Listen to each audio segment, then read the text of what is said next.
To find us, go to facebook.com/greatsra.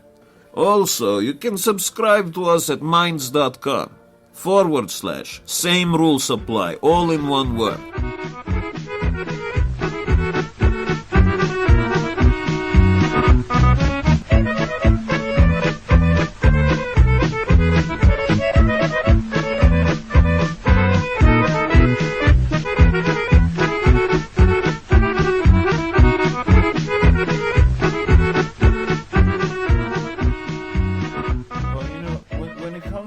Homosexuality.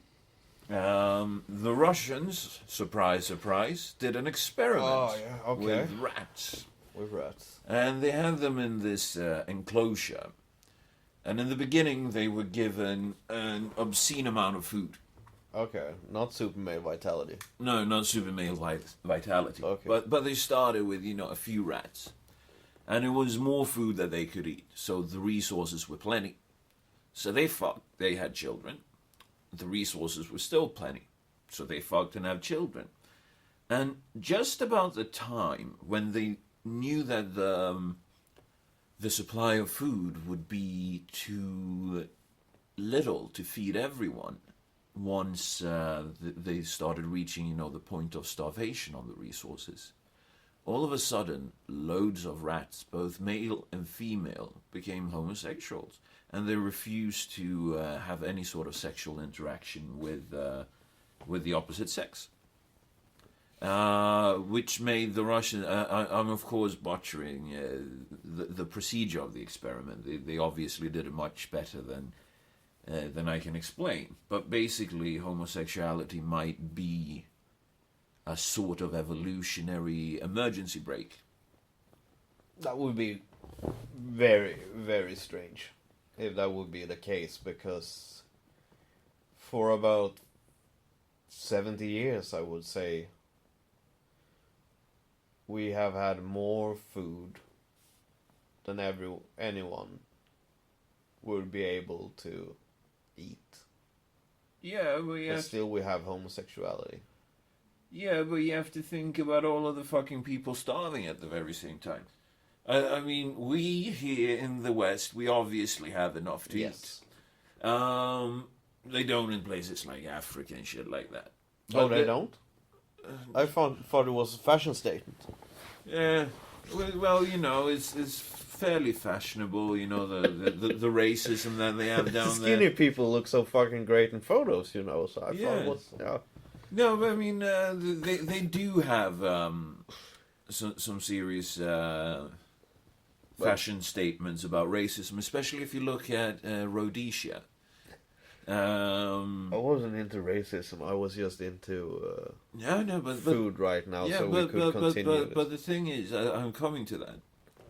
Because of their fashion statement of hating fucking white people in Rhodesia, they renamed it to Zimbabwe. And then they started this Pan-African Marxist bullshit. And in this process, yes, I'm deliberately using words to remind you of that pastor guy. But the reason why I'm bringing it this way is because they started confiscating land from white farmers just a few years ago. And they went out and they were like, we're repatriating the farmland and everything. Yeah. So whites get out, basically. And a year or two afterwards, it was like, yeah, we need the white people to come back and start farming again because this isn't working out. We are going to starve.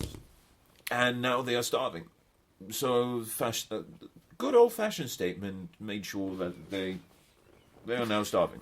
So their starvation is a fashion choice. I actually know my grandfather's company that he worked for were trying to set up manufactories in Africa. And this is no black bashing at all. This is no African bashing or cultural bashing at all. This is just a fun cultural thing. Yeah. Because it's the same shit in India. People know about that in India, when you say you want something done after lunch, it means after lunch. Not in like between 1 o'clock and 2 o'clock, but between lunch and eternity. You can leave that's the cultural Indian thing. But in Africa, when they tried to set up factories in Africa, they had to take something new into calculations. All right. I don't remember which country this was, for a matter of fact, but they started up the manufactory, and people only worked for like 2 days a week. When they worked for 2 days, they got their payment like for every day. You were here 8 hours today. Here's money for 8 hours. So they got money in hand, and then they went home. And when they thought they had enough money, they didn't go to work until they were out of money again. That's the way to live life, my friend. That is actually the way to live life, but it was so impossible to live that way when you try to keep Western productivity standards. Yeah. We have like 1,000 typewriters that are going down to South Africa now. Where are they? Oh, people were paid too much. Sorry, they don't want to work more. They were paid too much. So, but I mean that's the way you should be doing it. Yeah, I've been trying to do that. Taking up jobs and like working for 6 months and then concentrating on my writing after that. But it's hard because when people in the Western world see that on your resume, on your resume, they're like, "Why the fuck do you do that? Why would I trust you?" Yeah. It's just like, but I wanted to write. Yeah, no, but I'm a sensitive artist. I sort of have a similar problem when it comes to, just looking for a regular job here in Sweden. Because I walk around, I hand in my resume, and they look at my resume, and then the boss usually asks me, like, yeah, you have a bunch of university education within your field. Why the fuck are you here? Well, I need to work because I need money because I really want to eat and I might need to pay some rent, all of that good stuff. Yeah, but why are you applying to do that here? Like, what do you mean? You obviously have no plans of staying here, making a career here at this convenience store, so fuck off. No, it sort of force you to get in there and make a career. And this is very typical of the Nordic countries. I know that it doesn't exist in that harsh climate that it does exist up here. Because when you go down south and still are part of the Western culture, you still are able to... Are you talking about Southern Europe? Yeah, for example. And also like Australia and New Zealand and shit like that. You're able to start up work for a couple of weeks and then move on. Yeah. Here you are not able to do that because first you apply for the job and then it's fucking 3 months until you work your first day. Yeah, that is the ridiculous you have shit. Like a provisionary employment.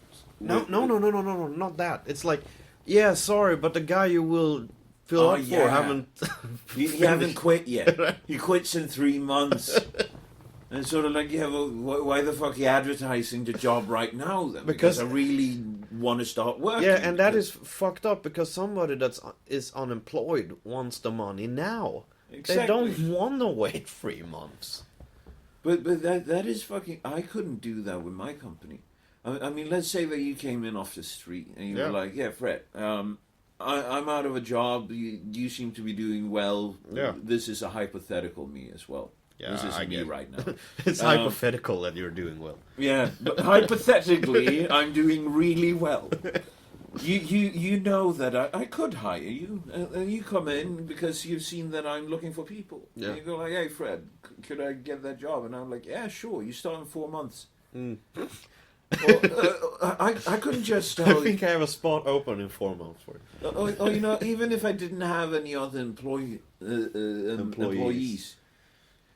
I couldn't just be like, yeah, of course, here, start today, sign this paper, you'll have your first paycheck out, you'll have a signing on bonus. But you have, I have a funny thing to tell you there, because as your own boss, putting on your own company, you have to apply for having the privilege of being able to employ people. Yeah, I know. Me and Fred, we have our own companies, and we are not able to employ anyone. Not yet. Because we haven't applied for being able to employ. But yeah, this is the point I want to make about this. That it is also fucked up, because when people see that, but yeah, you're a writer, you have books out and shit like that. Yeah. But the thing is, with every fucking work being an artist in any kind of sense, it doesn't pay. No, not directly. No, people have this strange fucking mentality of, oh, but you have written a book, you must be really rich now. I'm like, doesn't work that way. Costs more than it gives. Yeah, it does not work that way. The thing is, if you get your book published, first of all, did you get a bonus for signing the contract? No, because if I got a bonus for signing a contract, it would fuck up. We won't get into that particular thing. But no, I didn't get a bonus, because that bonus is something they give you that is 50% of your expected sales. And until you have gone over those 50%, you won't get a nickel. Oh. So that is how that bonus works. I see. In the publishing business. So when you get a bonus like that, you won't get any more royalties until you past 50%. Until you pass the break-even mark. Maybe not the break-even mark. No, it's mark, break-even for the publishing company. Maybe. On your book. I don't know. Because they've given you that much money, which means that your percentage will be deducted. Yeah. And blah, blah, blah. And if you don't sell for that, I think, wouldn't you be forced to pay them back? No. On that? Okay. No, I don't think anyone would write a contract like that. But maybe my publisher doesn't have a contract like that. No, would just... It's like, if you're not selling... My publisher's more like, if you are not selling, it's your fault. We have given you a book. We have given you the opportunity of becoming an known. Author. Yeah. A known author. But we won't be... That is why I like my publisher, because we won't be there and fucking babysit you. Because many writers think it's like that. Oh, I get a publisher now I'm home safe, they will sell my book and shit like that. No, they won't. You need to sell your book. You need to go around and sign copies and go to businesses and show your face. Because the only thing they can give you is contracts. They can give you, oh, we have a contract with this retailer here. Yeah. But you don't sell a lot of books through retails. You sell more books by having signings of them. Really? Yeah. Fuck, I didn't know that. Yeah. And the sick shit is, most writers in Sweden, it's a bit different when you go over to like the US, where you actually can have like mediocre living, supporting yourself as being a writer. You can't really do that in Sweden because it doesn't pay that well. So most writers in Sweden is they give lectures as well, right? Exactly. They give a lot of lectures, going around to schools and making a shit ton of lectures. And I have to start doing that as well. What are you going to lecture about in connection with this book? Yeah, in connection with this book, I need to lecture something on like self-harm, I guess. And I didn't really want to do that. I would like to lecture about something like, not in the new age sense of becoming yourself, but finding what the fuck you like and do it, and don't care about all the things your body puts against you.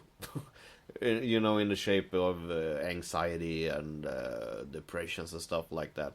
Don't let your body or brain own you. It's like, I would like to do something like that, or the creativeness of darkness, or something like that. But the thing is, no one knows my name. I have to go through the book. And the book is about self-harm, Yeah. in a sense. Yeah. It's deeper than that, but yeah, on the surface, it's about self-harm. The deeper meaning of it is a bit more religious. It's more about finding salvation, finding something that feels like a bliss, and you coming to terms with that something like that doesn't exist. It's just a feeling, and nothing like it exists in reality. So it's basically about finding hope in some sort of belief, maybe, or some sort of bigger than life experience, and then losing that hope and coping with it. What do you do with hope when you lose it? Do you turn your back against it, or do you still try to search for it? Do you believe that you were cheated out of it? Do you become angry? It's about that kind of stuff when you read between the lines. But I'm also aware that most people won't read between the lines. Yeah, but maybe that is... So somebody have to listen to this podcast, and because this is the only time I actually been speaking about it. No, but seriously, once we upgrade the studio a bit, you should make a podcast that is about, I'm actually quite focused on making an English translation of it. Nice. Because I've talked to my publisher, and they were like, well, we won't fuck with you if you make an English translation, only if we have the rights to sell it. So I will start, between my other book projects, like doing a chapter, now and then. If you want to, I could probably help you. I will need to spell check that and grammar check that, but they also have somebody that will do it. Yeah, of course. I can most definitely help you out to make that process a bit shorter. Yeah, but yeah, now we're talking about shit that we... Yeah, no, it's interesting. Now we're talking our personal business here, and I think that wasn't the point. It's interesting for a short bit, but then you have to pull away from it and sort of readjust. And yeah, and that was the exact point where we had to don't pull want back. 30 minutes of Jim and Fred sucking each other's dicks, Or do they? Maybe. I mean, I do know for a fact that there is this guy who's listening to this who hates degeneracy in general. There is. So it could be fun if we just went degenerate business for a while and made an episode just to piss him off. But we don't have that kind of following that would be something that was fun to do yet. Okay. Because we're on fucking iTunes now. But Stitcher Radio. I don't even know what that means. I know what iTunes is. I don't know what that means for us, so to speak. What that means is that it is a lot easier to just open up your phone and then subscribe to it. And that way it's easier for people to keep up. Okay. I would be glad if there actually were people listening that would want to fuck with us. Not in the physical sense of fucking, but in the psychological sense of fucking, that would, terrorize us with shit. Like, are you... dumb questions? Yeah, dumb questions and calling us names. I always like how people are... what the fuck is the word? How they're able to make up so many fun things about it. We're not big enough yet. No, but I would love shit like that. Yeah, for the future. But first we have to become big in Japan. It's important. Share it on Japanese sites then. I am. You I are. am. Well, I'm sharing it with a guy that is in Japan. He's a Swede, so we are sort of known in Japan as well.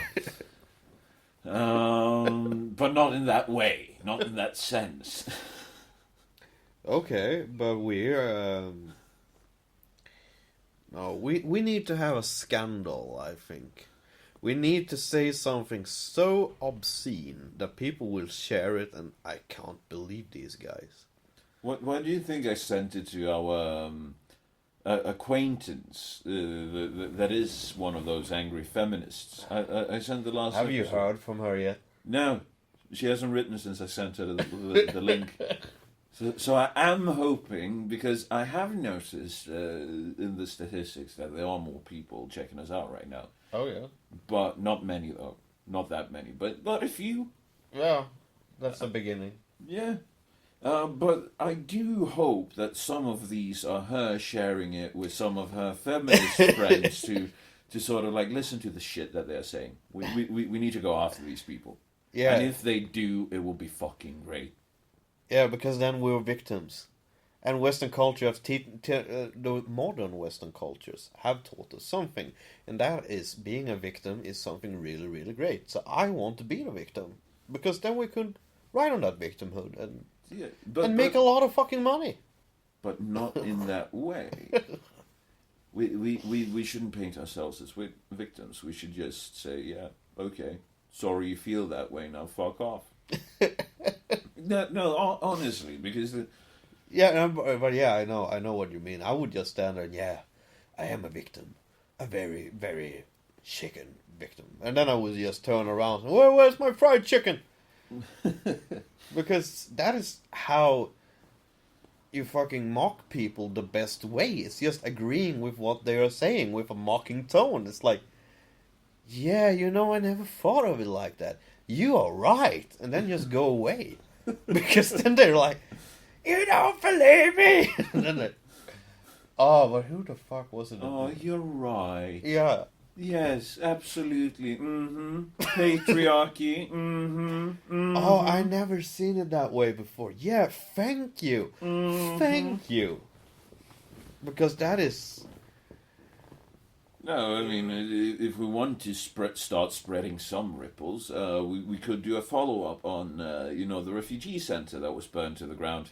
Yeah, let's start with that. Yeah, I mean... Make a short 10-second statement what happened. Short 10-second statement. So now you wasted it already, just by stuttering. I hope you're proud. Yes, I am proud. I am proud. I'm so proud of this. It's always funny when you are going to mock someone for their bad spelling, and then you notice that you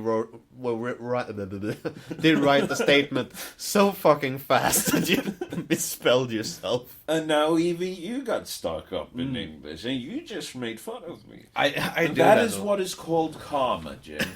That is what is called karma. My mother always used to say that someone God always enjoys punish directly. Something like that. My mother says the same thing. My mama said that some people... Oh yeah, but the 10-second statement. 10-second statement. A guy who was in Sweden as a 19-year-old, he burned down the house in which he was housed as a refugee. Apparently it was a suicide attempt where he put fire to the room, then jumped out of the window. Almost directly. First floor window as well. This was a one-story building as well, so it wasn't like a Grenfell thing.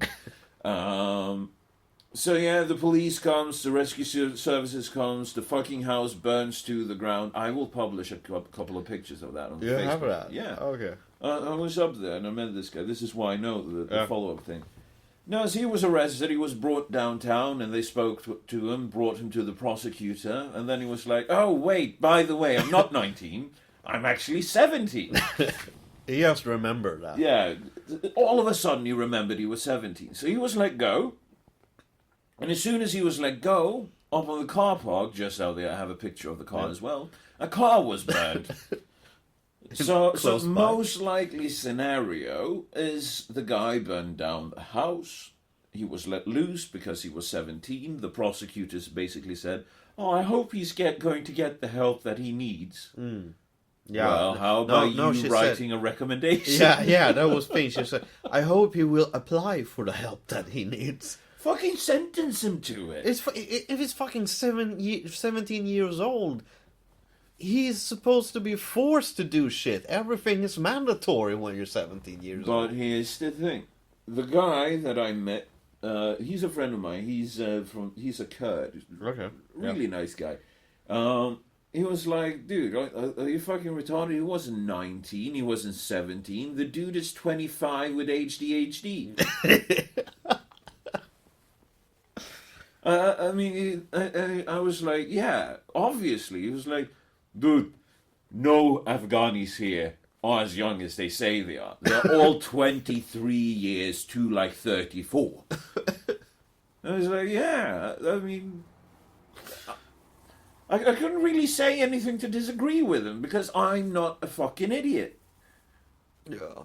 So yeah, confirmed from a Kurdish guy who knows most of the Afghani unaccompanied refugee children. It's about the children. You have a follow-up story there as well, I know. I do. About the Swedish government. It wasn't an intentional segue, it was just a very good segue. A very good accidental segue. Yeah.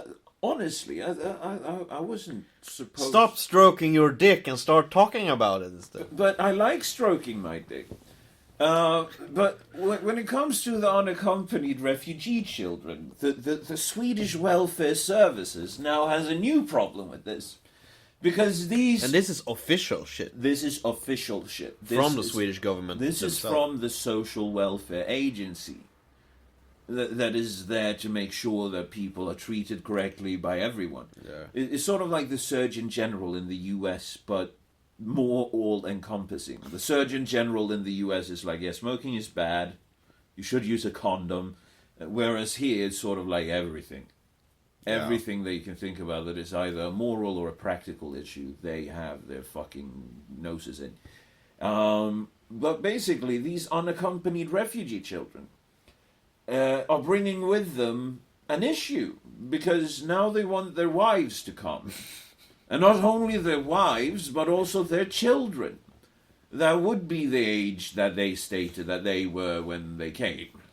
And not only that, some of these unaccompanied refugee children are even fucking grandparents. So some of them want over their granddaughters and grandsons as well. Really? Yes. But how do they make that calculation? Because we can all agree that the Swedish... I know for a fact about that the Sweden's youngest grandmother were 32 years old. Because she was 16 when she had her first child. And this is an old record. It couldn't have been broken by this point. But she had a child when she was 16, and her daughter had a child when she was 16. Yeah. So she was 32, and that was the youngest. And that is basically the youngest possible. That would really be a gilf. Yeah. Because the thing is that you aren't able to have children when you're 9 years old. And then the next generation after you have children when they're 9 years old. It doesn't really work that way. Not yet. We haven't evolved far enough as a species. I mean, sure, there is a bit of cousin fucking going on even in, say, Afghanistan, where you marry your cousin. But I mean, those incestuous trouble that you get with your genes aren't exactly that, hey, I can become a father when I'm 9. It doesn't work that way. No. The thing is with mutations, and the most mutations actually, when you read about biology and shit like that, and when it is to the negative, and when it comes to incestuous mutations, they are always negative. They are negative, and unless you're in a Stephen King novel. Because You're carried. And it's like that you're carried. Yeah, because you get weaker health. You most of the times get shorter. You have less Deformities. Strength. Yeah. You have certain inherited diseases that will break out if you reach a certain age that you wouldn't get otherwise. And those are fucking horrible. Yeah. And I always sort of wondered about how many of those I have in myself. How many of them are just, able to explode under the right circumstances? That is a very good question. That is a good mindfuckery going around thinking about, because you start thinking about, what have my parents talked about their grandparents, and, what did they have for issues? But your parents, they aren't related at all, right? We have done heritage checking, or so to speak. But I think it's like a 3-generational. Yeah, and they come from. They have relatives like 7 or 8 generations back. That are common relatives. Yeah. Yeah, but then it's no worries. Then No, yeah, I know about that, but it's like when you, it's just for. The rest is just scrap genetics that we have from being the people that we are. Yeah, but that is the thing. Which genes would just activate in me? It's like, I know I have diabetes genes, for an example, because diabetes is pretty common on my mother's side. Yeah, but the thing is, you won't all of a sudden develop, diabetes type 1. It will be a diabetes type 2, and in that case, I realized that, but it would be that you fucked up. I mean, you can't blame that on your genes. Sure, you might have a propriety to gain it. I actually know a guy who developed diabetes type 2 when he was like 22 years old. I know several people that did that as well. And I was like, how the fuck have you been handling your life? Not at all. Not at all. I mean, I'm fairly unhealthy and everything like that, right? But I'm in no risk whatsoever. I've had my blood work done to check this out. I'm in no risk whatsoever with my unhealthy lifestyle of developing diabetes of any kind. I mean, sure, if I were to go back to my teenage levels of drinking soda, which was like 2 or 3 bottles a day, sure, maybe I could gain it after like 10 years of doing that. But you know how fucking unhealthy I am. Yeah, sure. Yeah. I mean, with that in mind, it takes a lot to develop. Even if you have a, bigger propensity, I think the word is. I don't know about those terms, actually. But even if you have like a bigger chance genetically to develop it, you really need to go off all hinges to do it. Either that, or you will get it when you're like 60, because your body can't handle it anymore. And when you're 60, who cares? They'll chop your leg off. You just get a stump, and then you start dressing as a pirate, and then you walk around muttering about Moby Dick. Captain Ahab. I actually saw my girlfriend had to. I had to explain that to my girlfriend the other day, because she we saw a picture of a really obese woman, a hand beast, A land whale. yeah, and there was this picture of this old starving dog with, biting his cheek and, "Queequeg, get the harpoon." And she didn't know who Queequeg was, and she never read Moby Dick, and you never know about Captain Ahab and shit like that. And when she got the joke, she thought it was pretty fucking funny. But why haven't she read Moby Dick? Or even seen one of the film adaptations in school? I won't be the guy who says because she's a girl, but the thing is actually that she reads romance, she reads erotica. She never read like any of the classics. Because she enjoys video games. I mean, that should be, a certain sign that she's of a higher intellectual caliber than the rest of her kind. The woman people. The women folk. Yeah, this is actually the girl that sits me down like in front of her face in the couch and like, honey, I'm going to tell you something. And like looks deep into my eyes and with a big smile says, I accidentally bought a PlayStation 4. Yeah, you see, This is the girl that does that. And I'm which like, shows class. It shows that she should at least know some Aristotelian philosophy. It comes with it. If you like video games, you learn about that shit, especially if you have a good taste in video games. yeah. She seems to have at least a decent taste in video games. Yeah, she's just not into like first person shooters. But she's not the girl that sits around just like playing Uno on on a PS4. She plays a lot of like history adventure. She likes it when it's based in reality but have a small part of something supernatural in it. So Assassin's Creed works yeah, for her. Assassin's Creed, Uncharted, I guess. Have you had her play Grand Theft Auto? No, I haven't. She watched me play Grand Theft Auto, and she laughs a bit, but I don't know more because we played Grand Theft Auto 4, and when Nico slams the first girl, what the fuck's her name? Michelle. Or Karen is her real name, yeah. But her name is Michelle, and she's moaning like, oh, Nico, yeah, Nico. Like, she just looks at me and, you know that she's faking, right? Yeah, actually, I'm able to hear when a woman is faking, I tell her, and she's like, lay up. Why the fuck did I tell her that? Because she likes to fuck with me on the first moment she gets.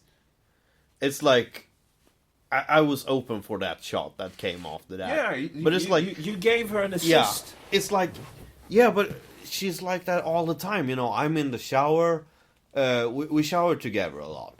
I'm like, oh, I'm rubbing my face in soap, and then suddenly this pain strikes my body. This stinging pain of really, really cold water. Is she standing there with you? Yeah, she's standing there with me. But yeah, we will have the shower head. Yeah, Between our hands, you know. It's a portable Yeah, shower it's a head. portable. And she's like turned that to the iciest cold motherfucking water you can just think of, and like puts it on me with soap in my eyes. Has she ever smacked you in the dick when you did something like that? No, but she have smacked me in the dick. She actually have. But why? You see, this is the thing. If you smacked her cunt, I would never ask why. I think I made a fat joke on her expense. Well, and then she's just like, she isn't like, you know, with her fist. She's like making top with her fingertips like that, and like hit my ball sack, and it hurts like fucking hell. So she slapped your balls? Yeah. So has she slapped your dick? No, not in that sense, because she hit the area, yeah, but she's like, she likes to threaten me with it when I'm like, when she's sitting and eating like chips or ice cream or something like that. Then I can be a bit, oh, so you're going to whine about being fat again? And that is something you obviously are not allowed to tell them. It's like, oh, now you're complaining about you're going to start going on a diet again. Yeah, but stop fucking eating that shit then. Yeah, you know, humans doesn't work like this, especially not women. This is why women shouldn't be allowed to vote. Because they are not a rational part of the species. Exactly. I mean, you could give individuals voting privileges that are revocable at any time, by any man, but you shouldn't give the entire women folk universal voting rights. Just Yeah, but when they hit, the cuddly grandma age, maybe. yeah, maybe no. Well, only if they have grandchildren. Okay. Otherwise, you won't care for the future of the country. You see haven't this in supported the Germany and Sweden, Jim. I mean, I don't know.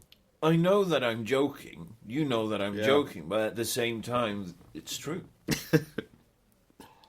I mean, look at how the different sexes vote. Women folk always vote left. Well, Yeah, not- but well, that it's is a that is majority. because women know that they They are emotionally driven. no, not that. It is that they know that they're getting something off the left.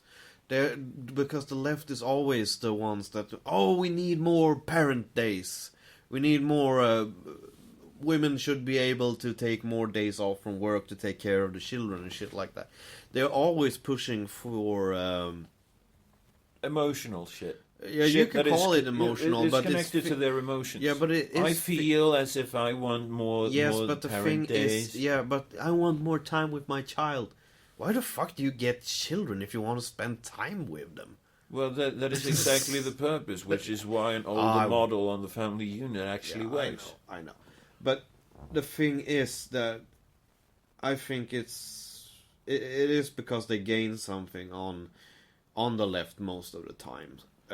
Because that is the thing with democracy, the fault of democracy as it is, that when you give someone a right to vote on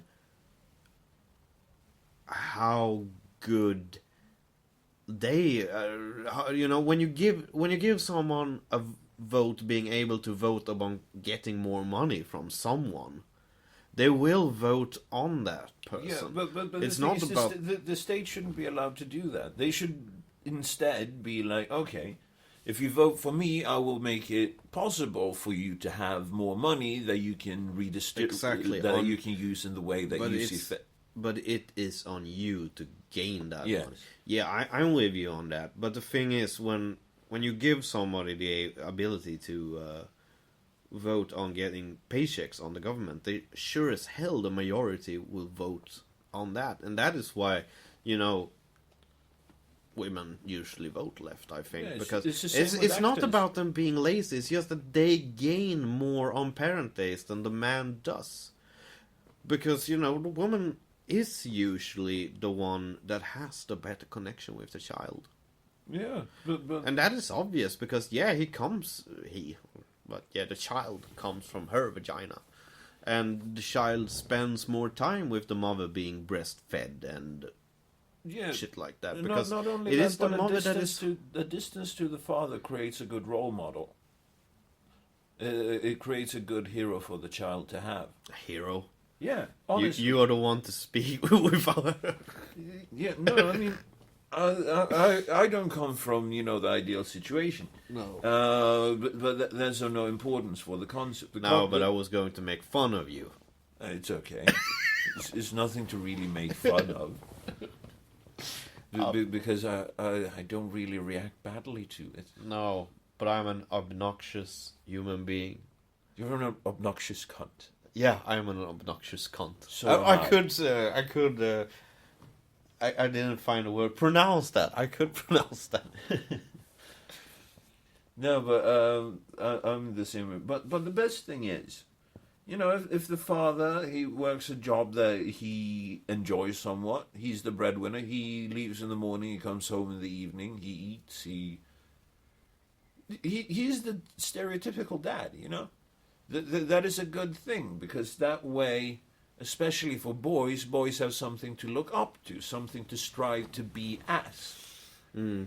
But you can't get that with all of these fucking crazy ass feminists around, yelling, screaming, because as soon as you take away the need for a man in that perspective, that is when you get the sexodus, which you're seeing now, which is, why bother? I'll just get a regular job and I'll play video games. Sure, I think you're able to raise a child on your own, and it becomes a really good child. I think that, but on the same time, I don't think that nature put two sexes when you're not benefit from the both sexes in your life, because nature is much, but it is not wasteful. Yeah. That is sort of my point. I hear you. No, but I mean, it's just important, because if you don't have a role model in that way, you don't have anything to strive towards becoming, something to strive, especially for a boy, but also for a girl. But girls for other obvious reasons. Then you need the father to be there to show that not all men are fucking bastards. You need to hug that hooker out of her.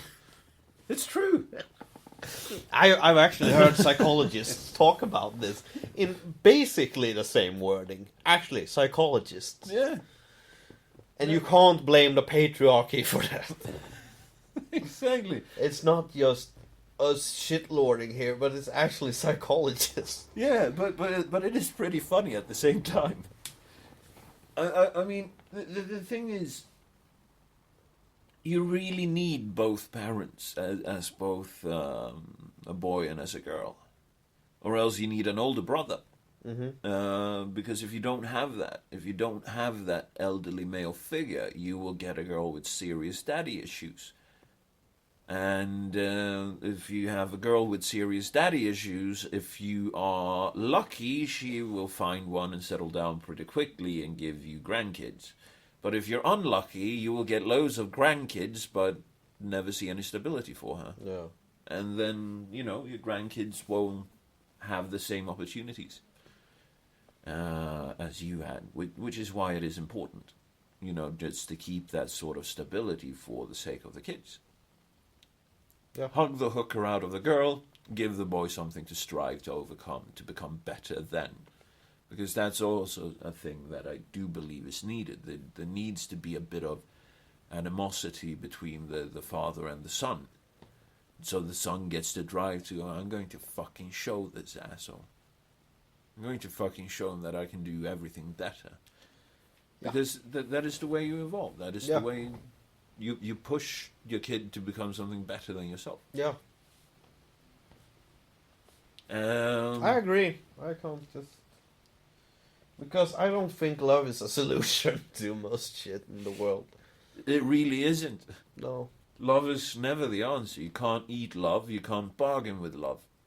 And you can't drink love either. No. Unless you're into, strange shit. What do they call it? When they piss at each other? And people drink it. It's a certain fetish. I've only heard golden showers. That's what I mean. Oh. You have a golden shower fetish, sure. You can drink that kind of love. But it won't keep you healthy for so long. No. Because it will dry you out eventually. So that's the thing. You can't bargain with it. You need something to bargain with. Yeah. And you need clean water and you need something to eat. As soon as you have that, everything else is... How the fuck did we come in on this? I don't remember. But yeah, I don't think kindness is always the answer. Kindness is definitely not the answer because to nature anything. isn't kind. You aren't developed to survive in a kind climate. A kind climate is really dysfunctional in that sense. Because look at Sweden. Look at Sweden. We're supposed to... That is one of the thing about, the core principles that you teach kids. Always be kind, because we need to have a kind climate. Yeah. And look where the fuck we are. We're fucking traumatized by kindness and peace. That is funny wording of it. But it is fairly true. I mean, if you think about it, Sweden haven't been to war in over 200 years, right? Something like that. So we've had, let's say, how many generations is 200 years? The last war, I think one generation is like 25 years. But the last war on Swedish soil, I think, was the War of 1809. Maybe something later. Yeah, but you basically have 8 generations Yeah, without a war. yeah. Which means that has disappeared from the zeitgeist. It has disappeared on what we are born prepared for. We aren't born prepared for strife here anymore. Why do you think people are running around like fucking ostriches about the troubles that we have imported? It's because if they acknowledge that there is a problem, all of a sudden you have to do something about it. And Yeah, I we know don't about know what to do as a society. Yeah, but that is also a problem with, I think, being in socialism for such a long time as we have. Uh-huh. That you always have a firm big brother hand pointing you where to go. And the thing is with humans is a good cattle animal. They don't want to be free. A human want to be herded. Because it's Swedes want to be wait.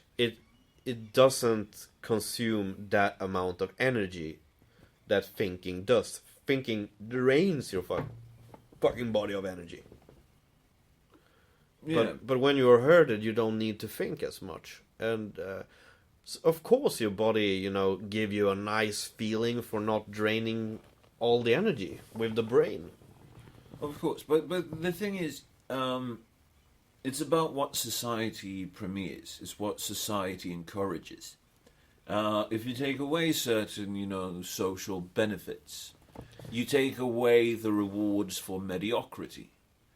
If you look at the world, if you look at what kind of person that you are based on where you are born, because you're handed a certain set of cards, that is your life. If you are born as an individualist, you are born competitive, you're born brash, you really want to get on with it. You want to do stuff that you consider is great. One of the best places to be born is the US. I agree with you. If you're born... Even if I think they are able to, I think the US is really able to create a fantastic country out of the basic principles they have. They have certain issues that I hope, as a matter of fact, they deal with, because it could really be the promised land. But as for now, I don't think I would move to the US for now. I would move there in a heartbeat. I would move to some of the more rural states. Yeah, that is what I would do as well, if I had to. But this would maybe sound strange, but I would more enjoy moving to Russia. Yeah, but Because they don't have as nice food in Russia. no, of course they don't. But and you aren't really allowed to be left alone in the same way as you are able to in be left alone. Siberia, you are. But why the fuck would you want to live in fucking Siberia? Because the Russian government won't come and hunt you down if they don't think. No, it's but they worth... might forget that you are there, and all of a sudden decide, oh, let's make nuclear weapons. This place, Siberia. And they don't know that you are there. Yeah, I know about the Dyatlov Pass incident. That is so obviously nuclear test gone wrong. I guess you heard I haven't been as focused on our conversation right now. It is because I was my nice publisher put me up for a joke now. All right. And she's like, "Oh yeah, your new, yeah, you can read here." It's like, "Oh yeah, Jim, your book arrived to, we're going to look at it, and oh shit, it's something wrong with the book.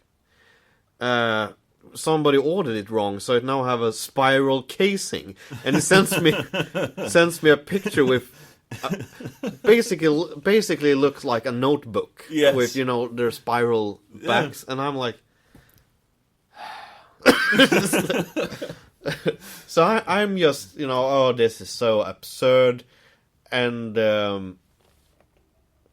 basically thinking, oh, but this is someone else's problem. This isn't my problems. It's like, so I don't take it too hard, but I'm like, how the fuck I can't sell a book that that is looks supposed like to be a notebook. a hardback. I can't sell that looking for. Is your book coming out in hardback? Yeah, I think it's called a hardback. Yeah, not paperback. No, paperback is like pockets. Yeah. Pocketbook. Yeah. No, it's a hardback. That's fucking proper. Yeah. And they're like, they're trying to fuck with me after this, and I'm like, I did think it was your problem. I wouldn't go if it was a misorder. I wouldn't be the guy trying to solve the shit. It's your problem. So I was sorting that out. Did you write that to them? Yeah. What did they say? They just laughed. Oh. We couldn't. When we had the opportunity, we couldn't just leave it there. But yeah, they are suspecting retaliation during the big book convention here in Sweden now. BookCon. Yeah. So yeah, I think I have to retaliate now.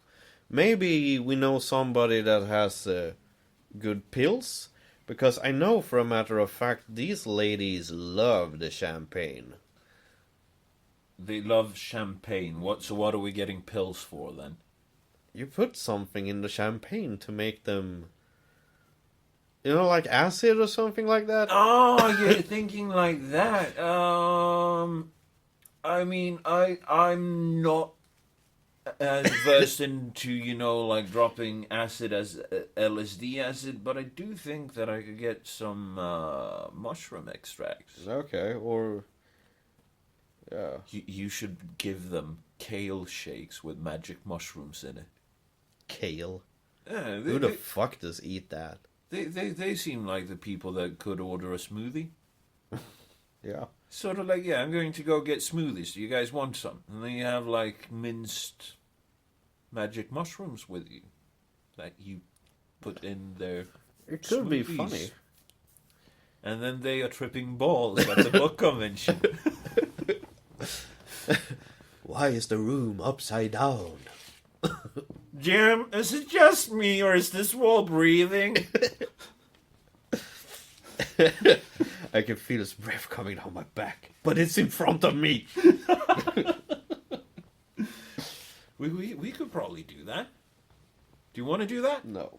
Oh, come on. I could do that. Yeah, I know you could. As long as you point them out, then you don't have to take any responsibility for it. Yeah. I hereby absolve Jim of all consequences that might befall him for getting his publishers high on magic mushrooms. Yeah, so they... And we will let no one listen to this episode ever, so they... No, I'm publishing this tonight. I just absolve you of it. You don't know nothing. How long have we been going on? Just over an hour. Over an hour, because I need to take a leak. So you have to... So I have to... Yeah. You can talk... No, you can talk for yourself. I'm not that good about... Oh, but pause it. Yes. That was the plan.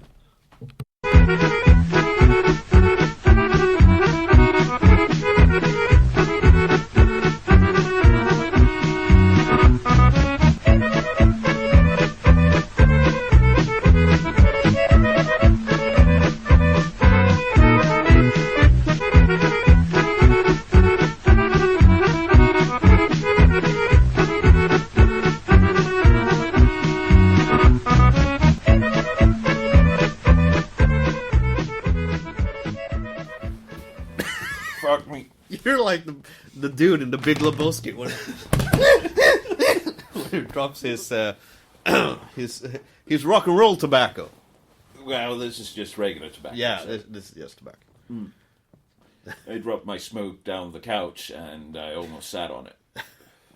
And then he got flames to his ass. Dude, my ass is best not being on fire.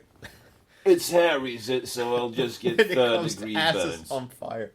I actually listened to Uncle Fucker today.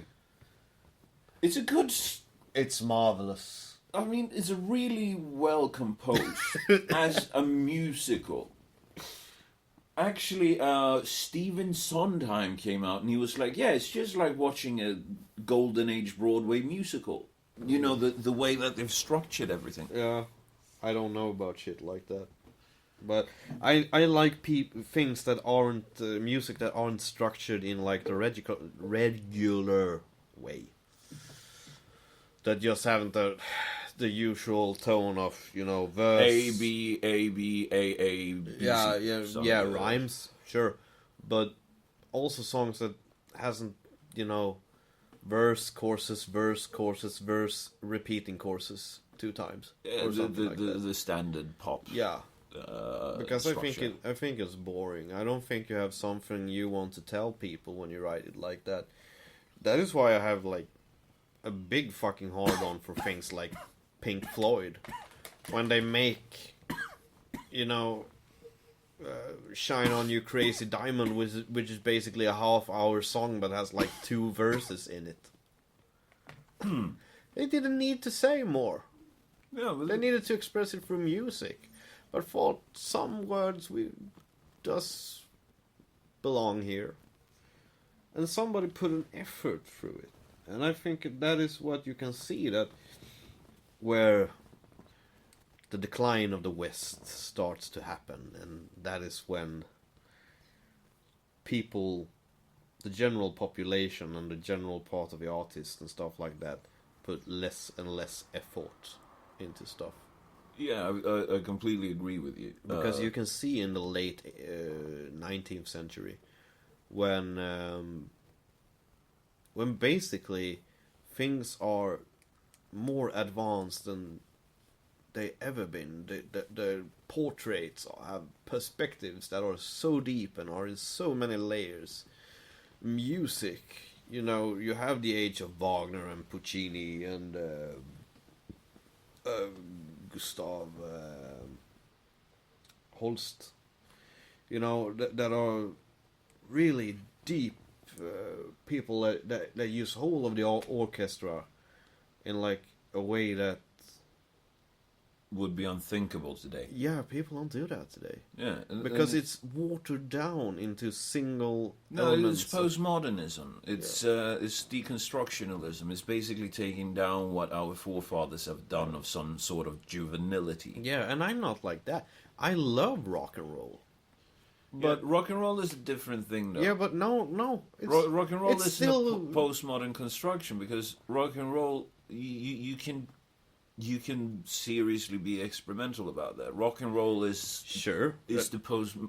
Let me put it this way: it's the postmodern equivalence of what opera and classical music was. Sure, in comparison with bar songs. Yeah, but I still think it's a watered down element. How much I even enjoy it, because when it comes to, you know, but sure, you still have the acts like Winter Sun. That is, I think they're putting up a record that contains like, you know how it looks when you edit sound. You have bars basically with where the instruments plays. They have like a song with 600 different bars in 600 different kinds. 600 different tracks. Yeah, with different instruments. Basically, yeah. There are like 20 guitars maybe on it, but. Yeah, well, you do that for depth. Yeah, and that is fucking marvelous. Sure, you can do something simple, and it's so nice. No, but when the general culture starts to make everything more and more simple, but it won't survive. What we are making now won't survive, because of course it won't. You can't put it up and think about it twice, because the things that we are making now are so direct and they're contemporary. They're made for contemporarity. Yeah, but they take so little time to develop, and that is one thing I love about writing. You can take your time with it and write it in many layers. Most people doesn't, which I think is weakness. But I think people are wasting so much of their time, so much space that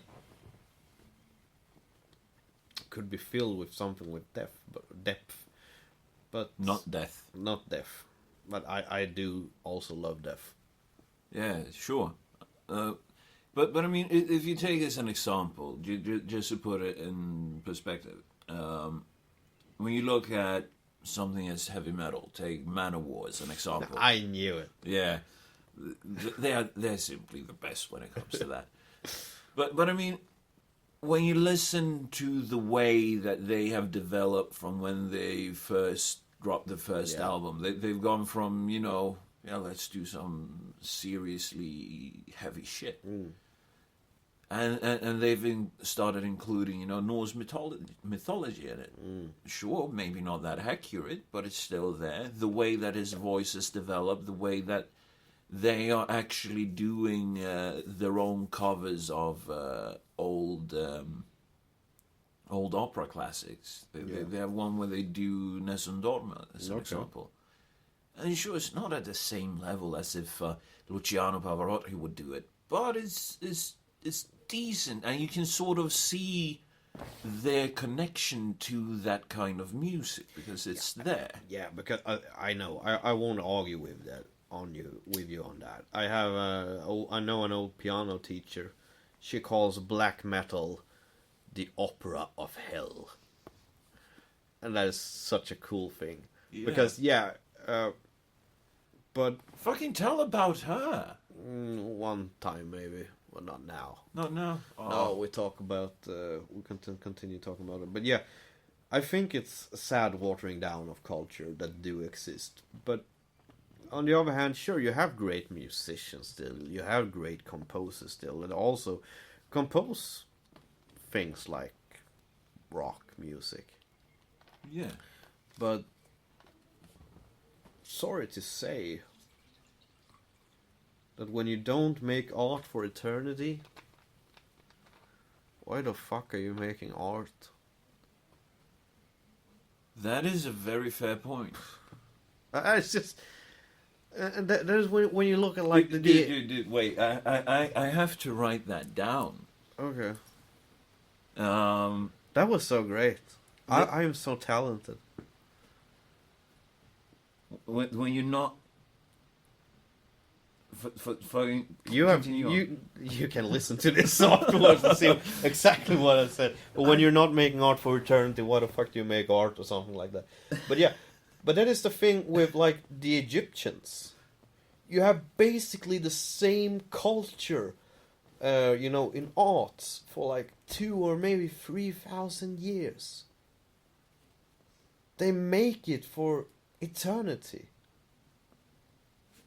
They don't make something, like, this is the words of this generations, or this is the words for this year.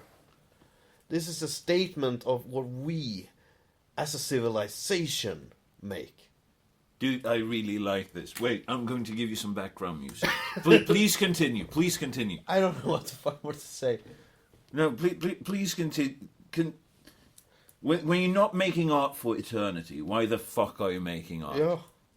Continue. What the fuck is this for a song you will start playing? I can imagine that. Hinter uns liegt Deutschland! No. No, but if you... I am kind of... I have made some contemporary references in my book, and I'm really ashamed of them. I know I have to make them to sell, and I hope when someone reads them in like 100 years, this makes me... Sorry. Now give me more of the glorious feeling. You want the glorious feeling? I want the glorious feeling. Do you feel it growing? Yeah.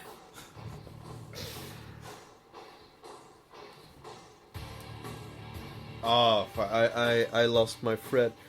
But yeah, No, but you're onto something when you're speaking about the Egyptians. Yeah, and I think it's the same. And I do realize time did move slower during that time. Of course.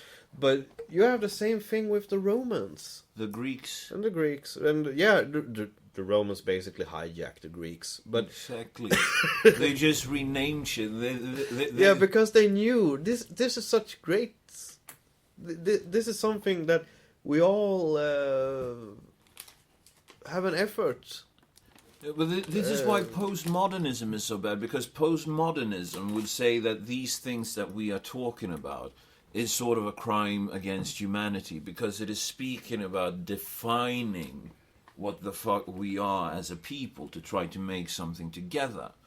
And for them, that sort of collectivism doesn't ring true, because... But that is the shit. I actually had a conversation with my mother the other day about this.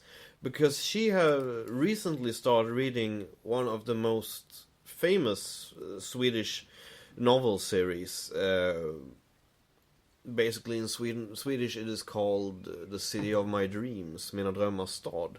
Oh, yeah. I haven't read it. No, but I read it when I was like high school. But we started talking about that, and I asked her if she have read a book that is called Burnt Child. Bränt barn. Yeah. And started talking about, more famous Swedish classics, and the thing is, I never read shit like this in school. In school it wasn't mandatory for you to be able to connect with the country in words of the country, older words of the country. But I read a lot of books that were written in like 20s, 30s, 40s. I just realized how big of a difference it is between Sweden and Norway when it comes to this. Yeah. Because in Norway, we when I was in Norway, Yeah. we were talking first and second grade. No, second to sixth grade. Yeah. We were forced to read the Ibsen. We were Yeah. forced to read Strindberg as well. Because And you it's should part have of it. to, because when I remember this when I was talking with her. I always got so much cred for when I was like 13, 14 years old, when other people are in the most rebellious age against the grandparents and shit like that. My mother was always kind of stunned that I knew how old people worked, so to speak. And I got the realization talking to my mother the other day that, like, yeah, but I read books written by their generations. Yeah. I had the words of their generations. I knew what things they fought for, what they believed in, because a book is at the same time a time document. Of course. And I remember reading Grimbergs Det svenska folkets underbara öden, and they are like written in the 20s, and you have this enormous hope in them. They're like, through all of the books, this enormous hope of nothing bad will ever happen again. And you should know, this is after like the First World War, the war to end all wars. And you read about the big hope in the 20s. And then you read books from like the 40s, from like Vilhelm Moberg. Yeah. And they are like soured with anti-authoritarianism, I guess you can say. That anybody that have something to say over your head will fuck you up. They destroy your life. And they're full. And he was fairly accurate as well with that description, because look where we are today. Yeah, but It's not even 100 years. No, but basically, what my point is, when you don't are allowed to connect with the old peoples in the art that they expressed of their generation, I mean, it's like you can't connect with what happened, and then you don't understand where you come from. I think history is really important. History is extremely important. And I mean, you have to be connected with your history if you want to get somewhere. yeah, I think so. Because you do have a deeper understanding for people around you then. Yeah, and not only that, you know what historical mistakes to avoid. Yeah. And I mean, this even goes down to an individual level. You need to know the history from where you are. I mean, it's a shame. I remember when I was in junior high school. I'm a year older than you. Yeah. And I was in. I was at Stenbacka. We were actually forced to read some of the Swedish classics. Oh, you were? Yes. We just read, and I think we were like excerpts. Yeah, we were one of the last years. Yeah, I think so, because we just read excerpts of the books that were in like the book we all had.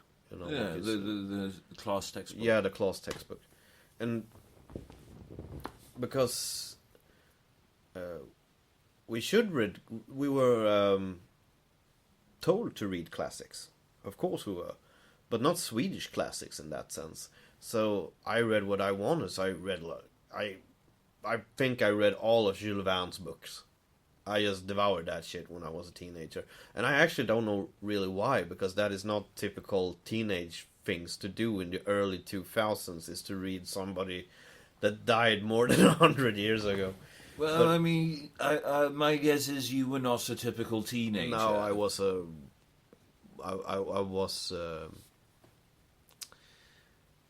strange teenager.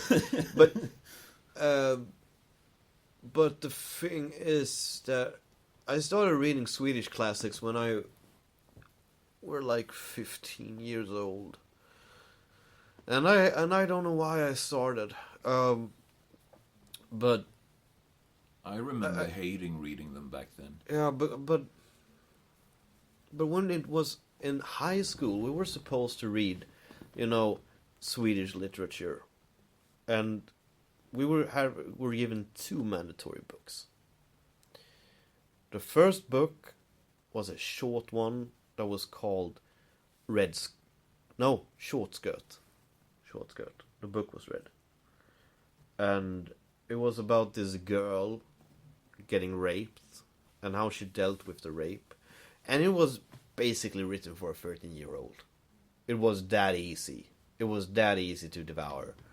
I actually read a book by the same author later, because we were given a choice to read, you know, some one of these 5 books that the school have chosen. Yeah, and there were another book by the same author called No One Should Know, or something like that, and was about this aunt raping her, basically raping her nephew. Yeah, her nephew.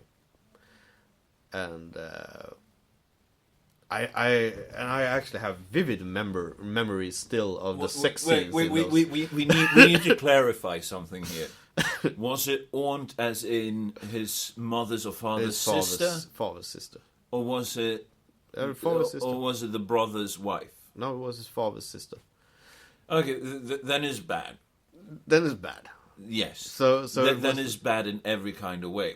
If it was like his father's brother's wife, then it's still outside of the family. Like auntie. But yeah, it was his father's sister That's loads of porn, by the way. Yeah,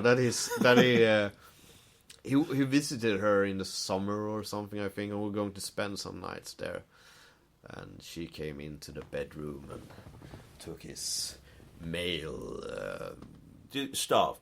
I'm getting an erection. And it was like this description of this, and he was a virgin, of course. And like it was this description of the warm, wet cave.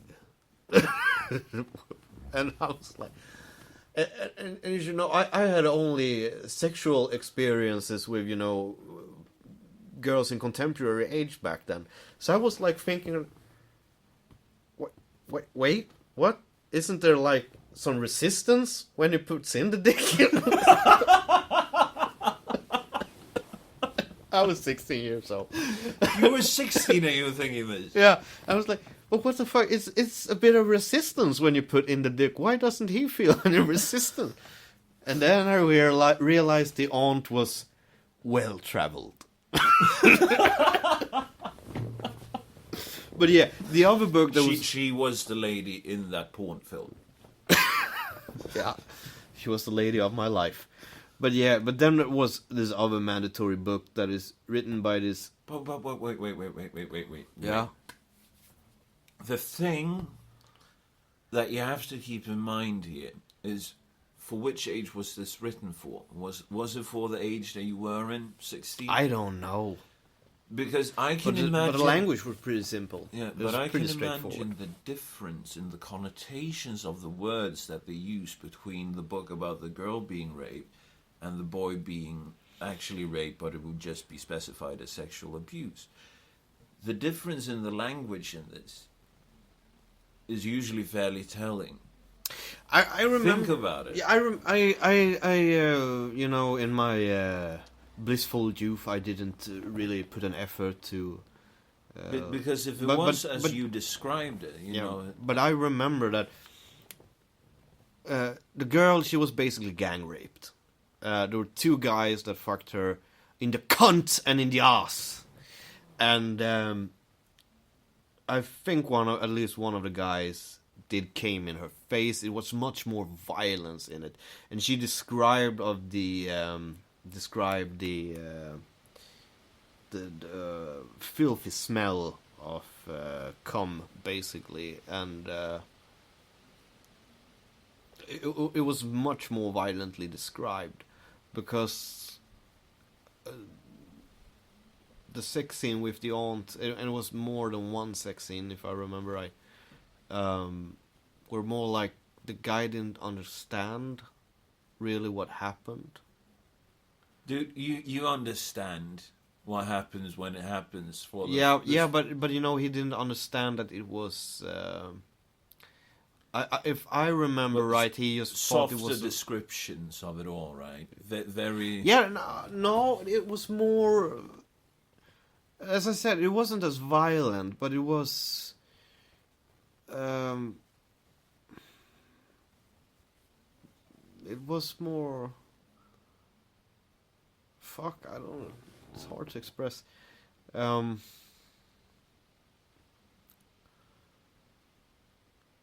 This is great radio. Yeah, the silence of Jim trying to remember a book he read when he was 16 about fucking an aunt. But yeah, it was... Okay, I guess you could use the word softer, but it was detailed. It was detailed, yeah, but it wasn't violence in it. Yeah, but the old woman was just like, I know you're going to like this, and he was like, okay, I will try this out. Yeah, but the thing is, but yeah, it was by force. It was by force. She was obviously taking advantage of him, but he didn't understand it. Yeah, and he just felt some shame afterwards. But the book with the girl, she just like... There's never been one time I've had sex and not been ashamed afterwards for something or yeah, other. you know, you're always ashamed by yourself. That did I sink to this level again? Yes, but yeah, and when you masturbate as well, it's always when you like masturbates and then you just sits there with cum everywhere and like, did I really need to do this? I have so many questions, but I don't know if I should post them while recording. But let's move on to the other mandatory book.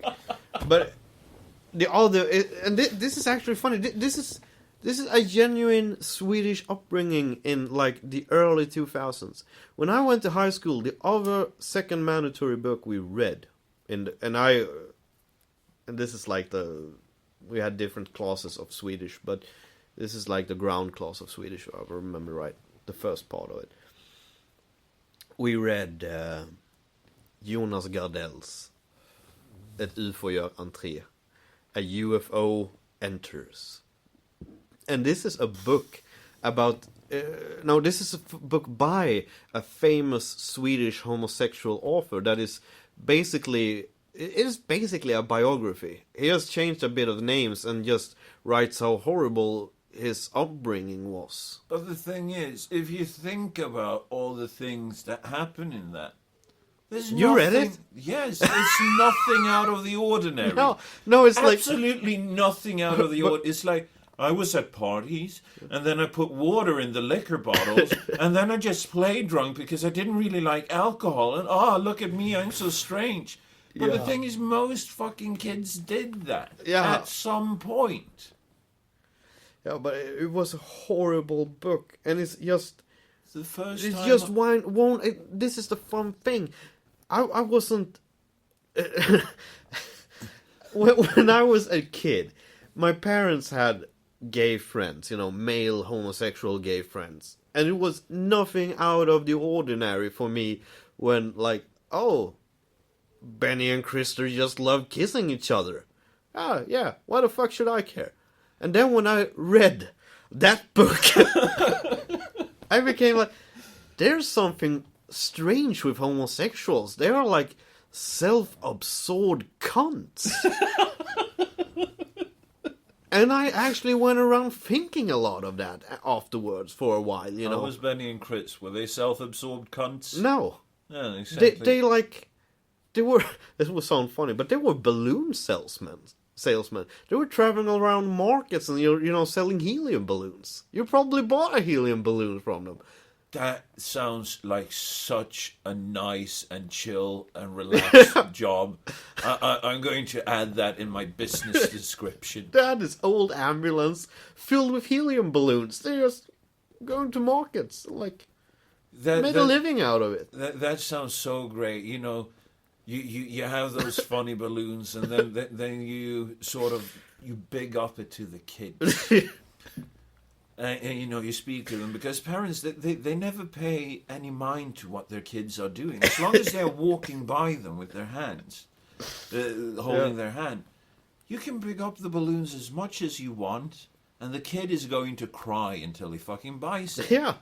And they take absurd prices. Yes. It takes, like, what can it cost? Like $20 for a balloon. No. It costs like 18 or 100. But to fill it and to make it, he probably buys them for like 10 cents a piece. Yeah. And then, like, sells it for $10. I couldn't make a better scam myself. It's fucking brilliant. And then, just to add a bit to the value, you go to the hardware store and you buy some discs that will hold the balloon down.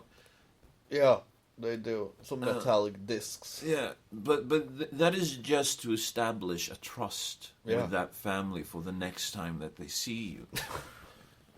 So if you recognize any of them, you forget to give them one with the disc, because then they will come back and they will buy from you once more, because they remember that you're a nice guy. Yeah, or make a loose end on the knot, so when the kid just rips it, goes up in the air. I remember finding one of those balloons in the forest once. When it took off and landed. And I actually thought... You gotta take down your arm. Yeah, I actually thought it was a porno stash, Somebody had marked up. Because this was the time when you have porno stash in the woods. This was when we were kids. Found this... somebody marked out the porno stash. And, like, ripped away the balloon and... Insects. Because I remember... I was very porn obsessed when I was, like...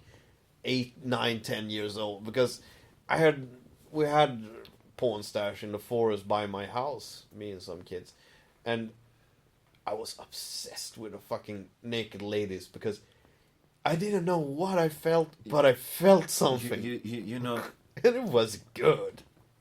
Here comes. I was a bit more spoiled than you when it came to material stuff that way. Okay. Because my dad, when him and my mom were still married, he needed a computer with the fastest internet available for work. Oh. And I very quickly discovered how to clear out the history, internet browser history, and clean it from cookies. Oh, jeez. I remember when I discovered that. Then I went into the cookie box and discovered how much my dad porn surfed. I never did that. I was like, I haven't watched this shit. Dude, that fucking makes me remember something. Yeah. I was never dumb enough to leave any traces. Oh, my dad was. It turned out my dad was as well, because the thing is, I remember we used to have this computer room, and my mother and one of her friends, they were going to make an invitation for a party or something. Oh. And this was when there was, a family use at the computer, because you had just one computer. Yeah. You had to take turns. Yeah. Sounds bizarre to the kids today, but, And I remember how all of a sudden I hear them start laughing. Yeah. And then they have a discussion. Like, is this Frederick or is it his dad? It has to be Fred, because he's the teenager. He's the one with the computer know-how, so I got so much shit for that. And I fucking remember, I went and I told my dad when he came home from Copenhagen. Yeah. I was like, dude, you really need to stop saving porn to the fucking computer. I just got blamed for your shit. You're technically retarded. And then I taught him how to clean his internet browser history, actually. It was one of the few, bonding moments we had when I was a teenager. Me and my dad never had that, but he had a quite big porno stash. And What kind of porn was he into? No, but it was pretty regular shit. It was Very vanilla? No, but it was this, Ron Jeremy video, I remember specifically. I saw Ron Jeremy for the first time when I was 8 years old in this porno name, and I found them because he hid them in like a wardrobe, and I was like looking for something. I'm like, cassette tapes with naked women. I have to look at this. And the film with Ron Jeremy in it was called Shaved Summer. Mm-hmm. Basically, girls shaving their pubes, or Ron Jeremy shaving their pubes and then fucking them. Why the fuck will you make a porn like that? That just seems disgusting. No, it's hot shit. So you don't want to see them being shaved.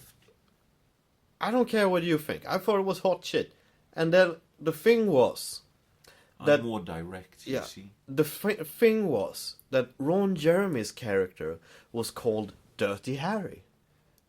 So I hadn't seen the Dirty Harry movies yet with Clint Eastwood.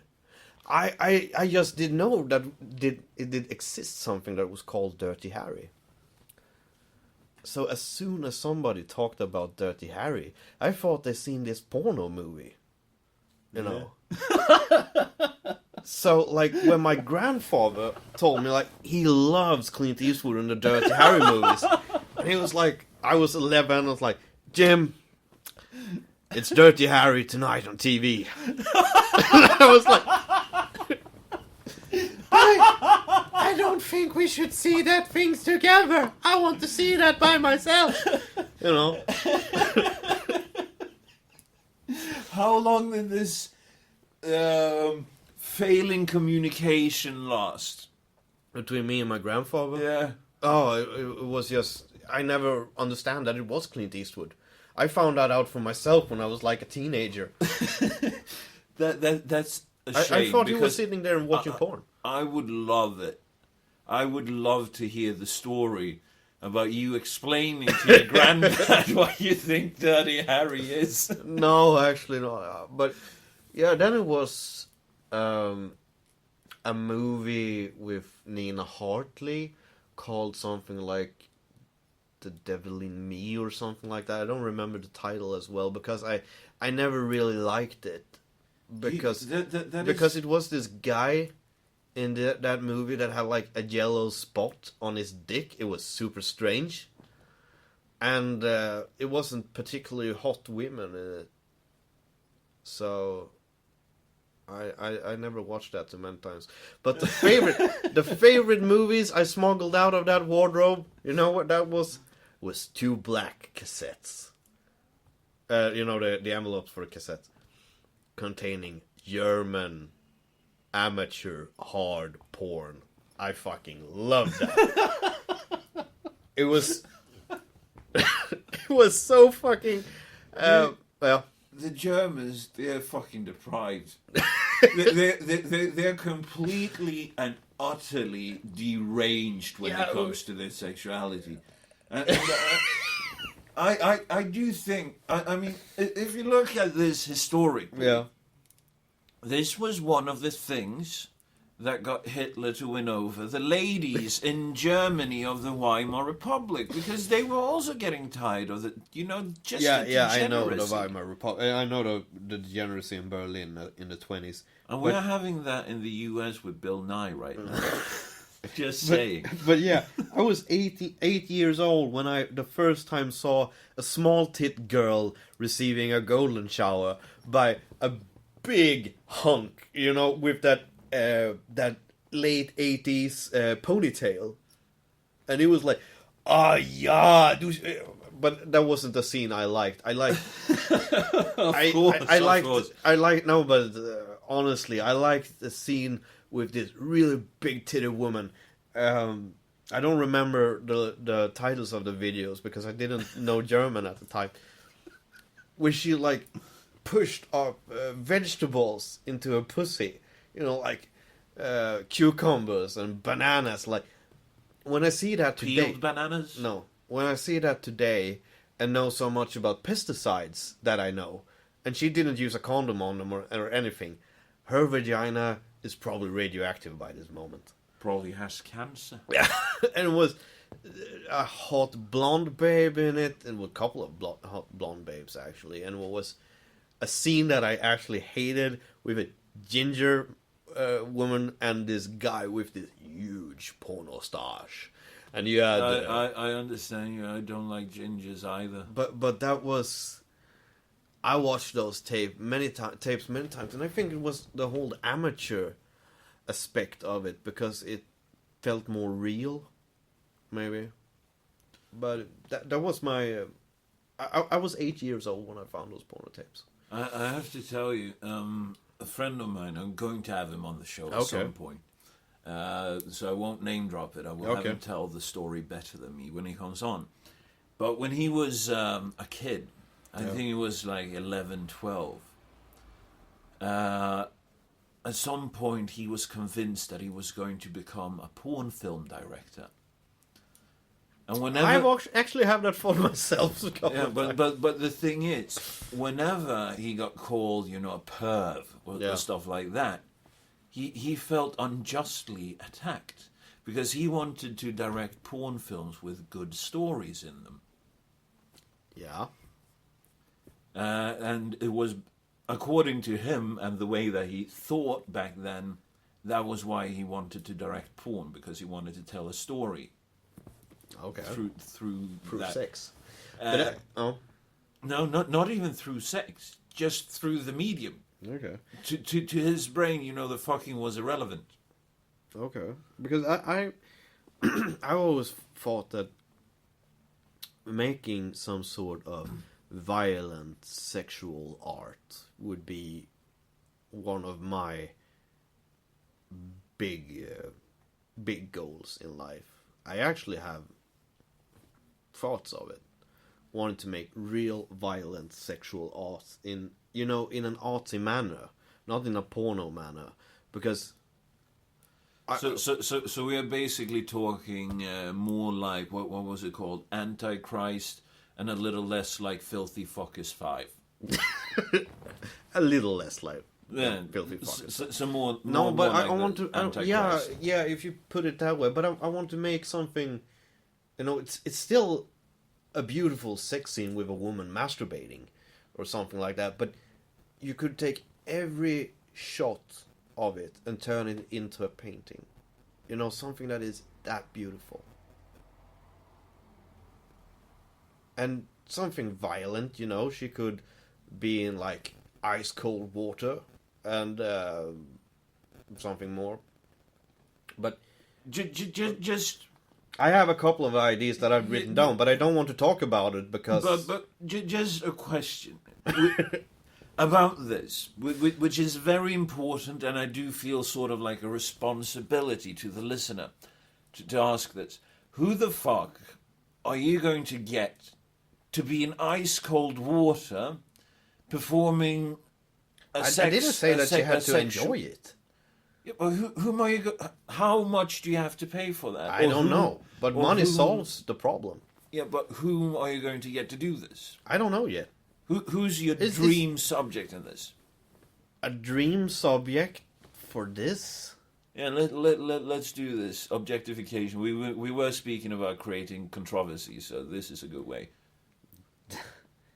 If you could choose any lady for whatever reason in, the public sphere. Not just in porn. No, not just in porn. In the public sphere. The absolute dream subject. Fuck. You have free hands, you get to kidnap her. I never thought You hold a child hostage with a knife. I actually never thought who it was. I just have this, images in my head that I think somebody should see. Somebody would enjoy seeing. No, but in this case, you're holding the child hostage, Yeah. and if you don't do it, the child dies. But, and the but I person have- is really empathetic.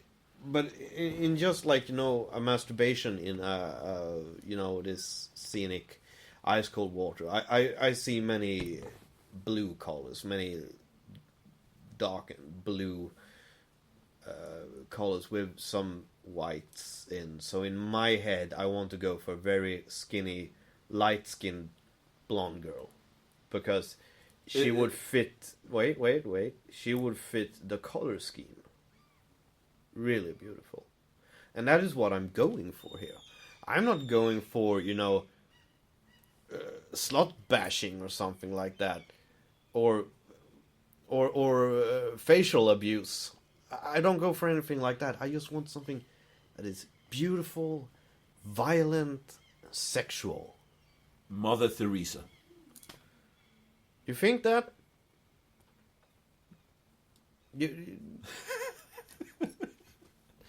I just had to inject some depravity into this.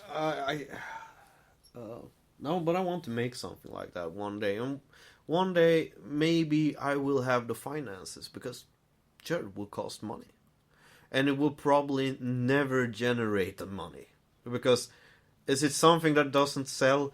It's artsy porn.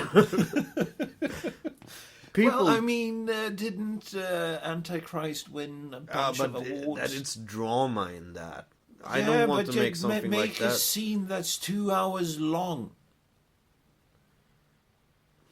No, I don't know. Loads of fancy angles. I know that you will win an Oscar. I know that just that the Octomom porno have generated more money than I ever will be able to generate in something like that. But you can win an Oscar. Who the fuck would give an Oscar to... The Oscar Academy. To something that isn't mainstream. The Oscar Academy is following, this... You would win Best Foreign Film, trust me. Best foreskin? Best Foreign Film. Oh, yeah. No, let's do it. I can be assistant directing it. I want to go to the Oscars. You want to go to the girl quality also? I mean, because can you really imagine when you are there with like a bunch of naked people, and you don't see nakedness. Wait. You don't see attractiveness. You just see them as a tool in an image, and that's so fucking weird. You make the art film, I make the documentary about you making the art film, capturing all the drama. You win an Oscar, I win an Oscar. Al Gore won an Oscar for his fucking... PowerPoint present. Yes. He won an Academy... I would easily win, a documentary Academy Award with that. I think we need to push someone to commit suicide then, during the filming, because they were devoured by the artsy depravity and the furiousness that much that they thought that nothing more in life could top this experience, so they killed themselves. We need something like that. I think I have a name for you. Yeah, and then have a skinny blonde girl masturbate in the brain substance that is left by the girl that shot herself. Wow, that just got really dark really quick. It's not a slippery slope with you, it's off a cliff. Yeah, it's like my mom told me once. Why did you stop being cute so fast? Oh, fucking hell. That was really off a cliff, Jim. That was really off a cliff. But I just want to offend the one that takes... that doesn't like degeneracy. I mean, is this going to be scripted, or you mean that this is something that one of the actresses actually do? Fred, this is a painting. This is a painting we're creating here. We're not creating. We're creating feeling. We are not creating scripts. We are going on feelings. We start with an emotion and we end with an emotion and capture everything between. Question? Yeah. Actually going to get a person to kill herself? Are we able to? I mean, sure, we could probably gaslight someone into killing themselves on set, but... I actually saw a documentary the other day with people killing themselves, with people jumping from the Golden Gate Bridge. That documentary is awful. No, it was, I liked it. The bridge. Yeah, but if you think about it, this documentary filmmaker rented apartments on either side of the Golden Gate Bridge. Do you know how much money that costs? No. If he, instead, I'm just going to pitch a better documentary film idea. Sure, you still film it. You film people going through the most awful parts of their life. But you do it on the street and you hire fucking security people for a year to prove to the government that this is how fucking cheap it is to save this many lives. You do that instead. You don't rent fucking apartments that would cost as much to have. Do you know what he applied when he applied, his filming licenses? Do you know what he applied for? No. That he was going to film the wildlife in the area. Fucking hell. What a piece of shit. No, but I actually love that because it's fascinating. Some way it answers, to me when somebody, when you're really depressed and you want to kill yourself, and you got somebody in your vicinity that asks you, but why? Why do you want to die? You have this, you have this, you have this. And just the thing when somebody has to ask you why you want to die, it's like you don't have a reason for it. You just know you have to. And it answered that feeling in me somehow. It was comfort watching it. For me, I watched it in fascination because I read about it first. I never heard about it. Fucking hell. I found it on YouTube. Yeah, that was where I found it as well. But I read about it, and I read about the premises of it all. But I still had to watch it because it's morbid curiosity. Yeah, of course. And, I mean, in certain ways, sure, fucking watch it. But you need to understand that the guy who made it is a piece of shit, fucking unempathetic, filthy fucker. Because he could instead have saved all of those people if he just thought smartly. Fred, he's an author. He's an artist. He's an artist. But this is a sort of depravity that fucking post-modernism leads to. But the thing is, being, we will get our Hitler if we do this. That is very true. But I still need to react in this way. To put words on it so that people can demand that Hitler. No, but the thing is, I agree with you, but in a sense, those people would have killed themselves. It is a free choice to kill yourself. Of course it is. I am. The thing is But the thing is, yeah, you could still try to help them out. You could at least try. Because I remember when I was, a fucking teenager going through fucking puberty, Yeah. all of the fucking thoughts I constantly had because I was just so fucking depressed all the time. But this wasn't teenagers. This was adult. I know, people. but I had people that intervened when I spoke about it. They were like, "But why would you do that?" Silence, eternal silence. Yeah, but you don't think like that as a teenager. I mean, imagine. I think I did. I think it was like this stop that were there. You know, the comfort of always having a solution to something. Because even how much I fucked up, how mad people were, I always had this stop for everything. This golden ticket that was called suicide. I also thought like that, but Because I have a golden ticket. But then I analyzed it for a bit more, and I'm not saying that this is true for you Are as you well. saying you matured?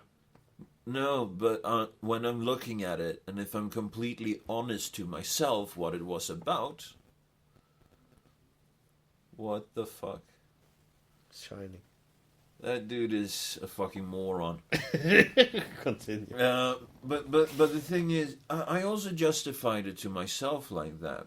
But I know that I knew at that time that it was all a fucking bid for attention, because it was nice to have sympathy, especially from girls. Because if I never did that. I didn't. It didn't start like that. But the Okay. thing is, the reason why I held to it as a part of myself as a dumb fuck teenager was because when I was depressed, people wanted to fix me, especially girls. Exactly. I mean, I wasn't dumb that way. But I mean, honestly, if people hadn't in the beginning, cared, give a damn. Ask the questions like, what the fuck are you doing? Yeah. I feel that you owe that to your fellow human being instead of just filming them going through it. It's such a piece of shit move. If you want to raise awareness, do it by trying to save people. I think I have do an- a month. I think I have an... You don't need to do it a year. a do ribbon. it a month. Do a ribbon. But I think I have a different view of it than you in that case, because I think it's not much you can... It's like, sure you can intervene, but the only thing you can hope for is that they don't suffer anymore. Yeah, but the thing I is, have people, that kill themselves that I love a lot. But the only thing I can hope for is that it really was what they wanted.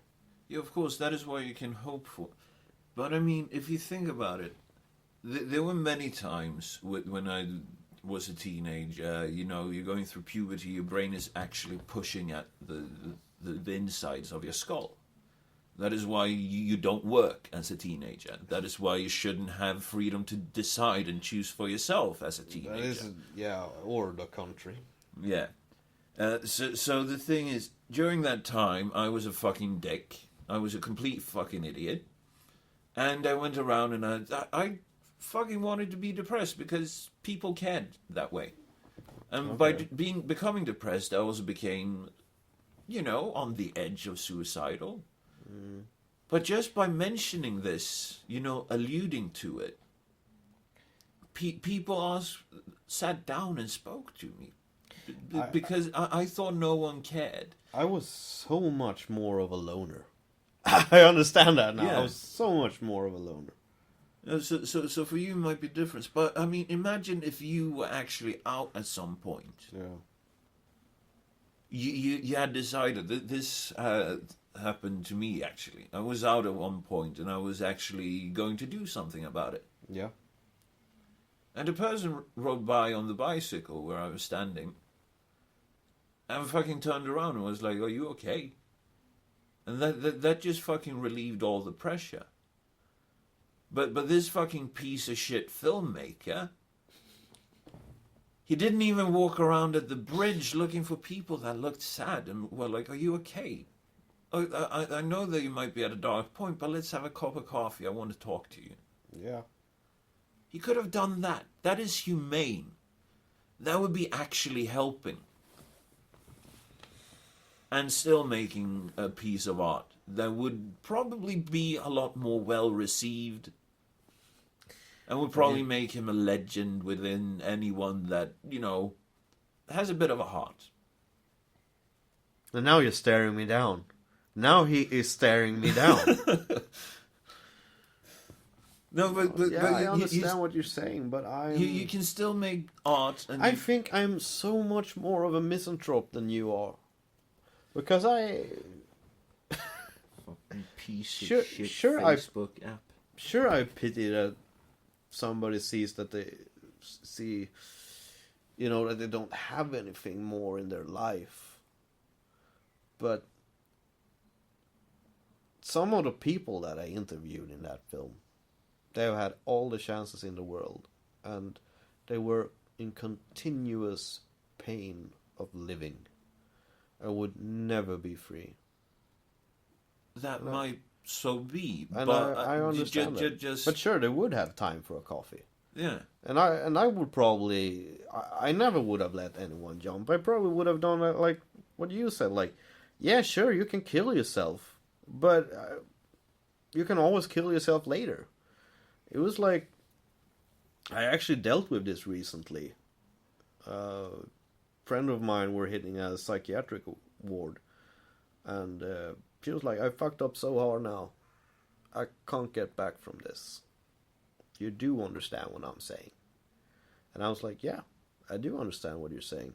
And please, do it. Do kill yourself. And she was... This is not in writing, right? Yeah, this is in writing. I told her, like, please, go and kill yourself. But you should be aware that even... This is afterwards. Like, you should be aware that after your death, there still will be consequences. There still will be consequences to pay. But the thing is, they won't be paid by you. So how much even you suffer, somebody else will need to take your bills. And she's still here. And I think it's a great way of dealing with suicide. That actually is. Because it's not like this, think of your loved ones. It's just like, yeah, sure, your life has consequences that you have, that you are to blame for. You have fucked up. You have done this all by yourself. And I am amazed by the level of fucked upness you have created. But don't let anyone else pay. Not if you're like, sure, you can let someone else pay, but don't be that guy. It's like... That's an asshole move. Yeah, that was more my view. I see what you mean. Because the first thing when you talk to suicidal people, for me, is like, yeah, you are allowed to. I'm not here to stop you. I'm just here to say, this is how it looks like from an objective point. This is what you will be remembered for. That is a lot more effective than my way. I was thinking that the filmmaker would be... I'm still stuck up on that fucking filmmaker because I think he's such a piece of shit. Yeah. He could at least, the way I was thinking was, could at least have asked him, is there anything that could be done to get you to change your mind? Because, actually, I told her that also, like, why the fuck are you hurrying? You can always kill yourself at a later point. So why do you start obsessing with it now? Because you don't know if it's the end of the road yet. You don't know if you hit rock bottom. You can always go deeper. Yeah, and I'm curious like that. How much I fucked up, or things I have done. It's like... no, this is where what do we you go say. from here? Please stay alive. I really want to see where this ends up. I want to see the circus. May I make a documentary about it? But that is the thing. I probably never will commit suicide because I am, even though the deepest existential pain I can have, I am still a very curious ape. And even how dark it is, and even how much I want to die, it's something in me that says, where do we go from here? What could happen here? It's just like, the more fucked up I feel, the more fearless I become. And that is some sort of special feeling that I wouldn't trade. Do you have these thoughts over the big matters, you know, the existential matters, or do you have them over more mundane matters? I think it's both, but most of the time it isn't thoughts in that sense. It's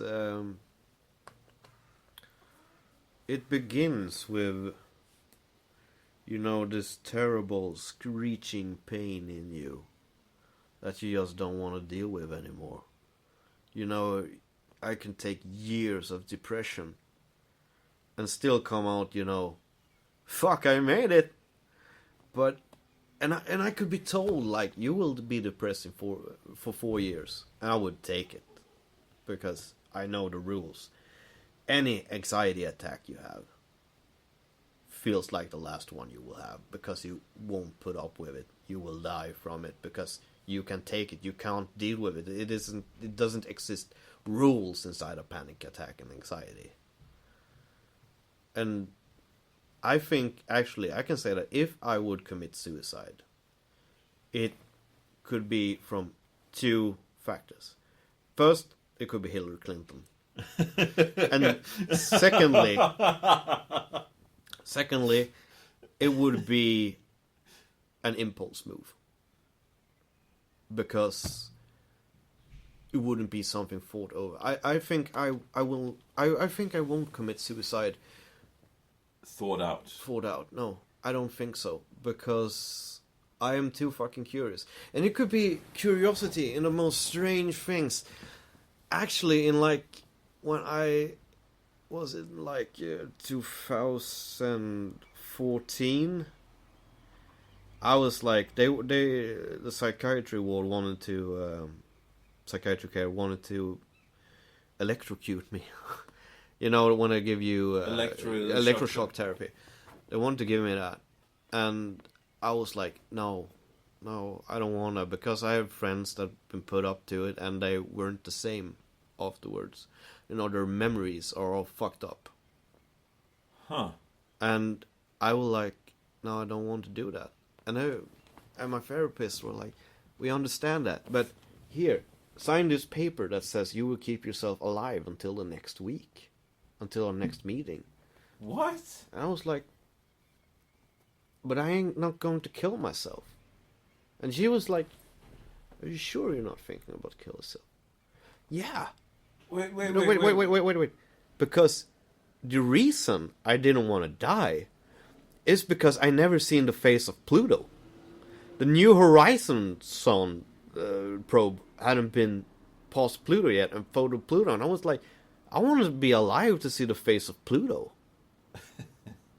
Why the fuck should I, if I have the ability to see something, such a great science, you know, thing, sure, I'm not part of it, but I sure the fuck want to be here when they land on Mars also. I'm too curious to see where things are heading, even if I know in the end everything will be destruction and doom. I still want to see that destruction and doom. I think society will collapse. And I want to see it. And I know I have the ability to survive afterwards. But I want to see everything. I want to see the show. I want to see the circus. I want to see the end of the movie. I fucking hear you. Yeah.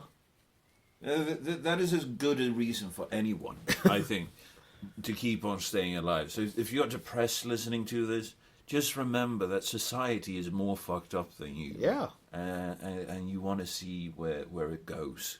But remember, if you think you have fucked up your life, watch the Swedish Prime Minister. Yes. But I still have to ask you, they wanted you to sign a fucking contract? No, it wasn't a contract like that. It was like, you know, it isn't binding when you're supposed to take suicide. But it was like, sign here. You know, like, I had to write, I promised to be here next week. I just have to write that down. And I don't think it's binding or anything like that. It's just a method for them to, you know, like, that I feel I have an obligation to stay alive to the next week because they will take care of me. But I did took care of my business myself. That time, just like any other time. I drank a hell of a lot of scotch. And like, yeah, I drank hard for a couple of months. And, you know, got me through the worst of the pain by self-medicating. And starting, you know, from scratch. Meeting some girl. May I ask what was happening in this period of your life? Was this the divorce? No, this is later than the divorce. You were in the States. I see. By this time. And I was drinking heavily because I know when you drink heavily, time sorts of speeds up for you. And I know that my brain, I knew already then that my brain has this depression and anxiety cycles, and they will end. So that was why I took so hard to alcohol by then, because I don't have any alcoholism. I haven't drank alcohol since like November because I don't feel I have the need for it. I was self-medicating by then. It was like, put me through some hard months and then start from scratch again. Start from scratch by doing shit, meeting girls, and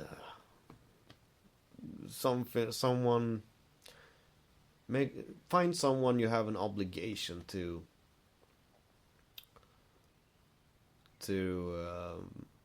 work for, to meet again, I guess. So that's how you met your... No. She came later. That's another story. That's another story, but... Yeah, well, that is very fascinating. And did you know if they perform this procedure of having you sign a document? Did you know if it has any official sort of success rate? I don't know that. I think it's just something my therapist did. I haven't heard about it. And I've been way down the suicide hole with other therapists, and they haven't done anything like that. Huh.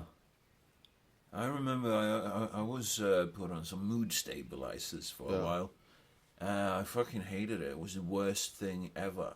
It actually fucked with my body in several ways. I gained fuck ton of weight, and I lost my ability to sleep, so they had to give me sleeping pills and shit. It's always like that. But yeah... it's actually the one that you have now. Yeah. That was the one that fucked with me. But and that's a mild one. Yeah, and these have been great for me. I've gone on some really, really hard fucking antidepressive meds. And they have ruined years of my life. In that sense that, you know, sleeplessness, ability to remember. But they sure have kept me alive. Because... For me, it was the opposite. For me, it was the act of quitting them that actually gave me some sort of ability and drive again. That is awesome. But I quit them cold turkey, which was the worst idea ever. I've quit pills, you know, like quit in many ways, but it always ends like in the same way. This bit of a bliss, like, oh, I'm free of pills. I am now going to successfully, like happened this winter. I'm now successfully going to conquer my life. So I set my ass down by the table and I wrote a goddamn book, and then anxiety just slams me into a wall. And like, you thought you could end with your happy pills? Well, I say move over to some wacky tobacco. Yeah, I know. But when these work so fine for me, I won't. Not during the time it would be illegal. If it would be legal, I would have treated it very differently. But you do know that CBD oil is apparently legal here. In some circumstances, I believe. No, you can actually buy CBD oil at health stores. I just found this out the other day. This is somewhat of a miracle because we have very draconian laws. Yeah, but everything is legal, just you don't get caught. No, but this isn't about being caught because it doesn't have the hallucinogen in it. And I was just very surprised. Well, not hallucinogen, the psychoactive. Yeah, I understand that. I would just did correct you. I wanted to correct myself to not come off as a complete arse. Although I do come off as an arse. Yeah. That isn't somebody you should be afraid of doing. That is called authority. Yeah, but I want to come off as an arse, not a complete arse. Yeah, because people expect that from you. Jim is showing me women be like, I'm sick of men with all their manspreading, while she's taking up 3 seats with her fucking bags. Oh, fuck. Sorry about that. I'll see about editing that out. Oh, yeah. No, but it's a strange phenomenon that with manspreading. They have illegalized it in Madrid. How the fuck do you make it illegal to sit in a certain way? I don't know. It's like how do you police it? It's like Why do you police it? It's like the Ministry of Silly Walks, but in a fascist sort of way. Yeah, it really is. I mean, how the fuck are you going to enforce this? CCTV with facial recognition software? I don't know. You're going to just send out the fucking tickets? But how small of an amount of crime can a country have when they are going to... Spain is fucking terrible when it comes to loads of different kinds of crime. Okay. They have some of the same issues that we have here, just not on the same scale. Okay. But sure, you have the same thing there. But when you come down to policing manspreading shit that really doesn't hurt anyone, then you really don't have anything better to do you? It's called wasting resources. It's called having a government that is way too big and sees itself as its own purpose. Which is the issue in Sweden as well. The Swedish government have forgot that the government is there to serve the people, not the other way around. It's hard. I just don't understand. How the fuck do you lose track of that? I mean, how... It's called power. Yes, but I mean, for goodness sake, it can't be that hard. In that case, we need to just flip it. We need to get rid of, having politicians doing shit. Instead, we have open elections every year on certain high critical matters. That would cost a fucking fortune. It would still be cheaper than this system where the maybe the government bureaucracy would save money, but I think you should be able to... You don't even need to have it with, paper. We have the sufficient technology to do it. Oh, yeah, I know. I don't understand the paper system. And on the same way, you would have your election results like that. Exactly. And no fucking argue after that. Exactly. Because it's the will of the people. Democracy. They have taken the demos out of democracy now. It's so fucking retarded. I'm looking forward to next year, because next year will mean sort of a paradigm change here in Sweden. I think so. Because we will have a government run by a completely new party. Yeah. And the thing is that this particular party has been up and sniffing on 20% in the polls. Oh, they are over 20%. Yeah, but the thing is, whatever they do at this point, they won't drop until levels that are lower than what I have in the Reichstag now, in the parliament. Because they've climbed so many percents that I don't know how they're able to fuck that up, so they will lose. Well, they could always do a Theresa May. You release a manifesto where you basically declare that, yeah, we are turning cyber-fascists. Oh, is that but with the British porn, or what is this? No, this is basically the Conservative Party, the Tories in the UK. People should know that I've been closed up with writing a new book for like weeks, so I haven't checked the news. But basically, the Tories, they've always been, concerned with what you do as a person, as an individual, what you look at, what you read, stuff like this. So when the internet came, they've always seen it as their moral duty to censor certain sorts of porn, certain sorts of humor, shit like this. And during the election, they were leading with 22%. They had a 22% lead to the Labour Party. Yeah. Calling snap elections. She had the perfect mantra.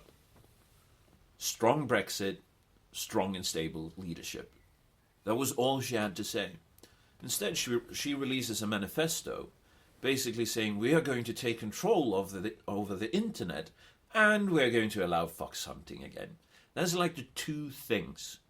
The only two things that everyone in the UK hates with the Tories. You actually know that Roger Waters, the bassist of Pink Floyd, moved away from Britain to the United States because they outlawed fox hunting because it was like, what the fuck has this fascist state turned into? People are not allowed to do what they want anymore. Yeah. The thing is, he's a socialist. That's some serious fucking irony. No, but I mean, she lost 22% to Jeremy Corbyn. Yeah. Jeremy Corbyn, he's more of a goofball than Bernie fucking Sanders and Hillary Clinton. But Bernie Sanders has a nice vehicle park now. Have you seen the sports cars that guy has bought? Yes, I'm actually very jealous. I'm thinking about becoming a very principled politician as well. Yeah, for the Democrats. Yes. And then would set up against... We're in the age of Hillary and Bill's daughter. Yeah. When she runs, when she starts running for president, we will be there. And we will have cemented a reputation where we are known for our... views on stuff. What the fuck is Bernie Sanders known for? This is like just start with free stuff. Yeah, free stuff. And I want to give you free healthcare, free education. I can't mimic his fucking accent. No, it was more Louis Armstrong. Yeah, but basically, when it comes to Bernie Sanders, imagine an autistic guy screeching free stuff. Yeah, that's all. But we won't raise the taxes. And no refunds, kids. Yeah.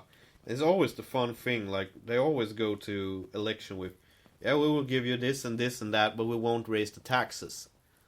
It's like... It's fucking horseshit. How do you think you're going to get more stuff and not raise taxes? How do you really think money works? Yeah. I mean... Speaking of raising and cutting taxes... Right-wing death squad confirmed in Venezuela. Oh, for fuck's sake. You should have a bell where you... let us end on this note, because I'm starting to get hungry now. Yeah, sure. No, but in Venezuela, this is author, his name is Oscar Perez, or something like that. I don't know how to fucking pronounce it. He's an author, apparently on Facebook, but I'm not sure. But he threw a grenade at the Supreme Court in Venezuela from a helicopter. Fucking dangerous. How fucking badass is that? I mean, honestly, you take a fucking helicopter, you fly over the Supreme Court, and you throw a fucking hand grenade. That is badassery. Yeah. I mean, he needs to have some great funds for doing that. I want to do that sometime. Exactly, and... But I need to raise the money for it. If he's successful with this revolution, that he's apparently leading now. This is, the exciting bit. This capitalist revolution, some people call it. I highly suspect that he will turn fascist for quite a while. And given his propensity to throw stuff out of helicopters, he might start throwing socialists out of helicopters. It is First Day today, so we're sort of having a throwback First Day for like a couple of years then. Generalissimo. Yeah, we need Righterismo, autorismo. Generalissimo. Augusto Pinochet. Yeah, he threw the fucking commies in the Atlantic because it was to the east, and the socialists in the Pacific because why not? And it's just like absurd amount really of people because it's not that many. Yeah. And are whining about this fascist horrible government, and like Pinochet just murdered like 3,500 people or something like that. Yeah. It was only. Watch the other guys. Yeah. I mean, could you imagine if Salvador Allende took power? Yeah, and he's like, and the thing is, Pinochet is somebody of the. He makes great memes, though. Yeah, he's like the modern world's one of the modern world's most evil guys. It's like apparently. Wait, he just like didn't murder. I remember because I was like, he didn't kill more. I was really surprised when I read. The standards for evil are set pretty high. How many was Mao? I don't know, it's like 60 million or something like that. But it is different. Socialism evil and right wing evil are different. They are very different. The right wing evil is very efficient, apparently. Yeah, but the thing is that socialism, the social evil, is more allowed because they're doing it for a good cause. Mm-hmm. That's the way. He killed 60 million people because he thought it was for a good cause. Yeah, whereas Pinochet, he just dealt with whatever he thought the problem was. He did what he had to do. 3,500. Yeah, I just think it was I will look it up because think it was so absurd low number for. I had no. This is actually the first time I've heard of that. I've never read the official death toll. What if it is personally? What if he killed 3,500 people personally from his own helicopter? He couldn't have done anything else during his regime, just flying out over the ocean, dropping people. So what does it say? Oh, I think I googled wrong. How could you Google? Military. So what Jim is doing is that he was able to actually fuck up Googling something. Yeah, I searched for Pinochet himself and not his government. So he's pressing on the government button right now. And he looks at the information for the country. And he scrolls some more. Overall, the regime left over 3,000 dead or missing, tortured tens of thousands of prisoners, and drove an estimate 200,000 Chileans into exiles. Well, I mean, at least he just kicked them out. Yes, I mean, 3,000 dead. It's with nothing. The reputation this guy has. And we have good Maoists. PR. Yeah, and good PR. And we have. He knew how to market himself. And we have Maoists in Sweden that is socially accepted people. Yes.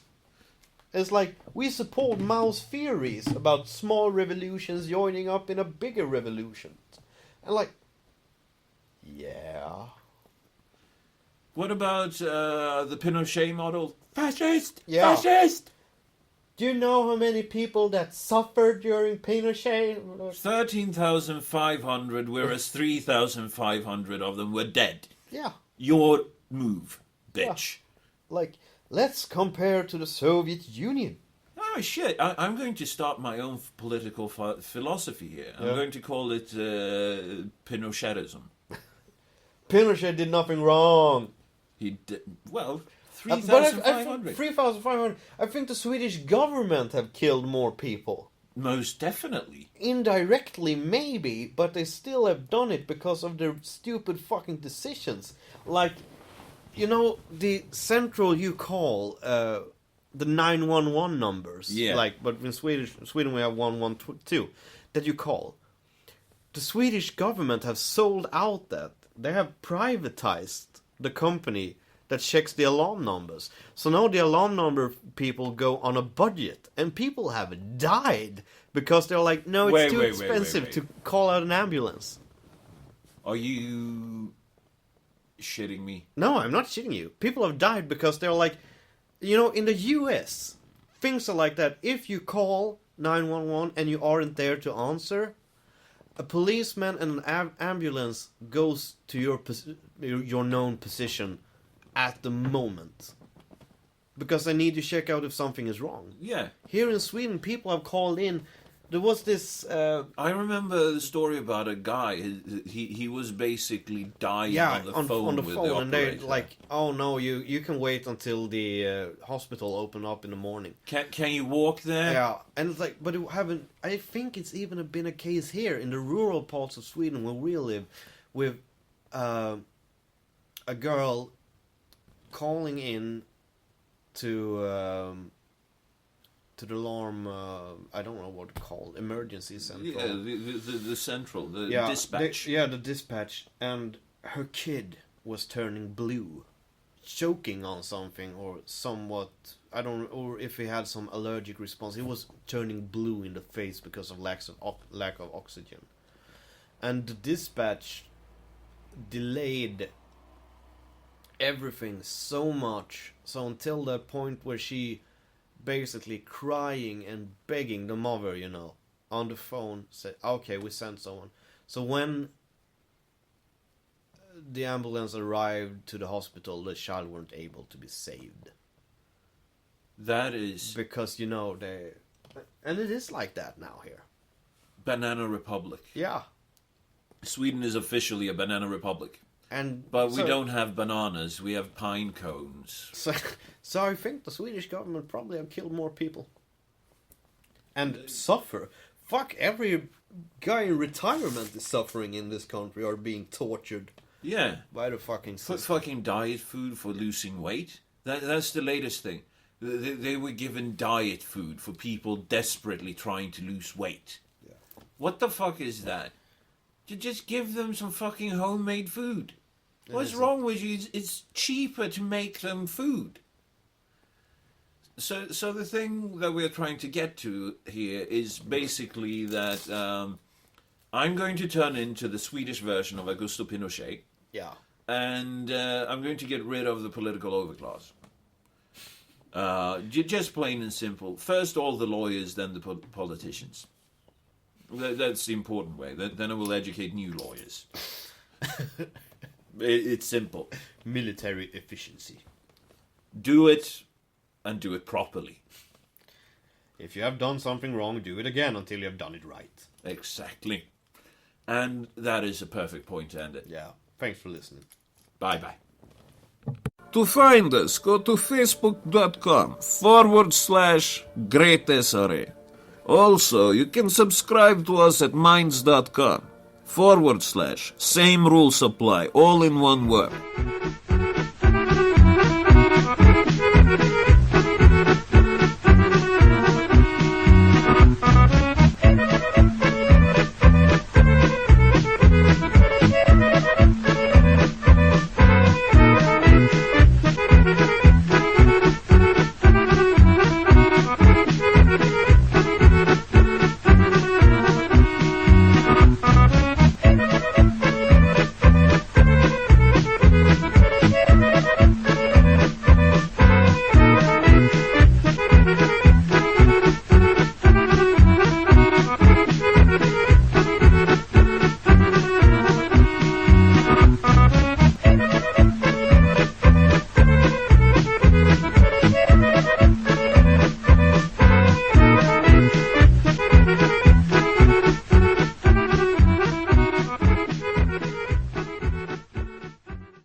Want to read that out loud?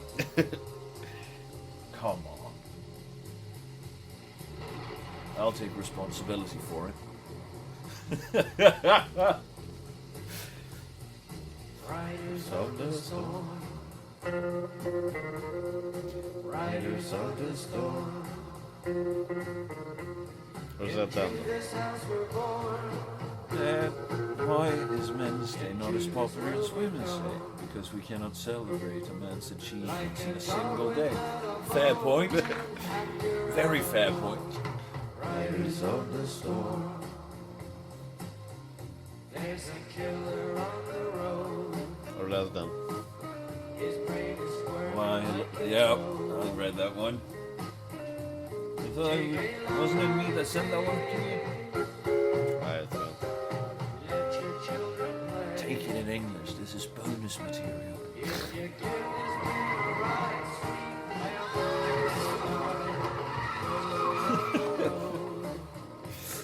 Something one.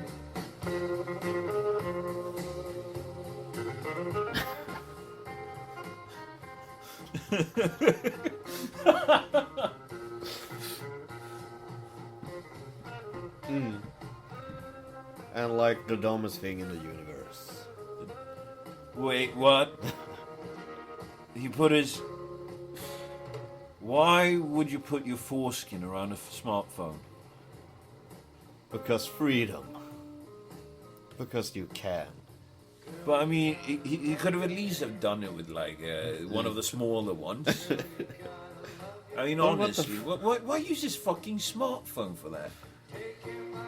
It's sort of like, yeah, if I'm going to put my foreskin around a knife, I'm not using a butcher knife. Yeah.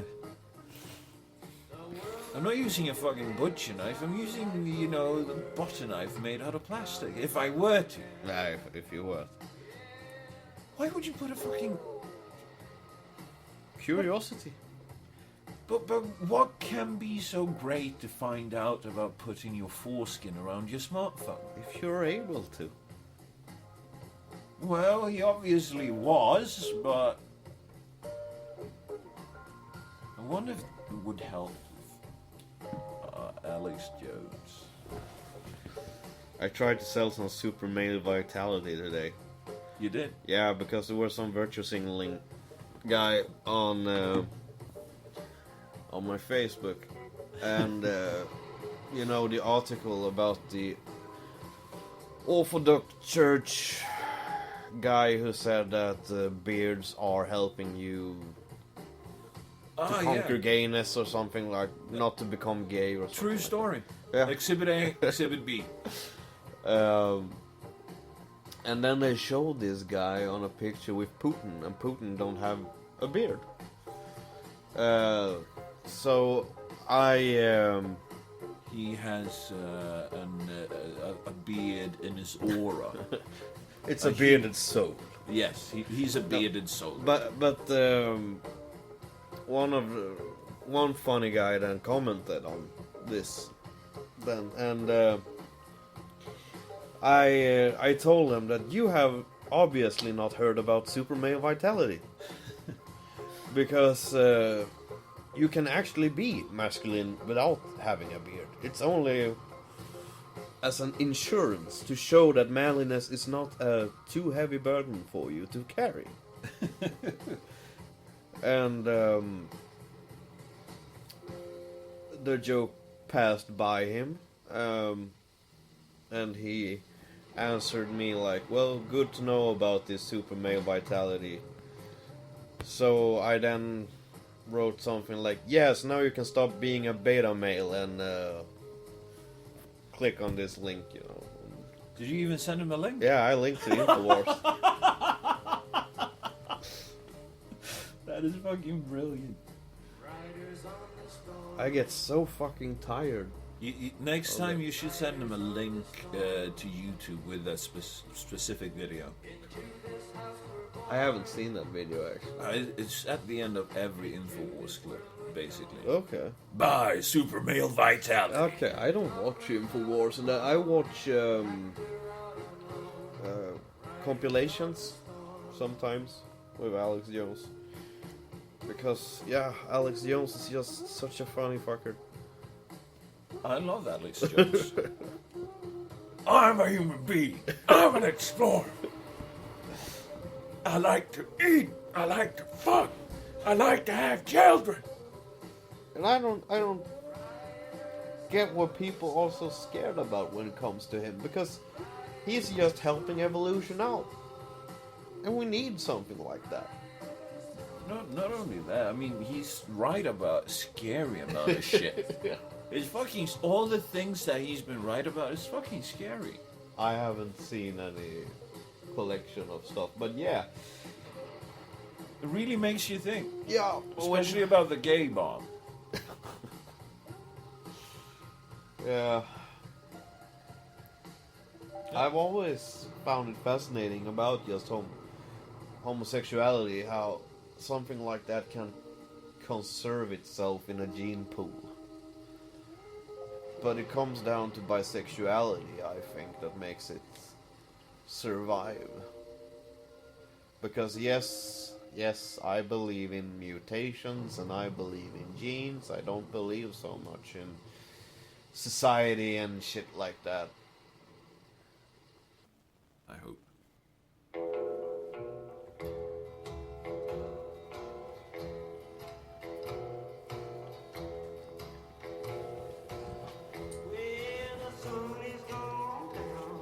I remember when I played this for a friend of mine, he was like, "What? You really listen to this shit?"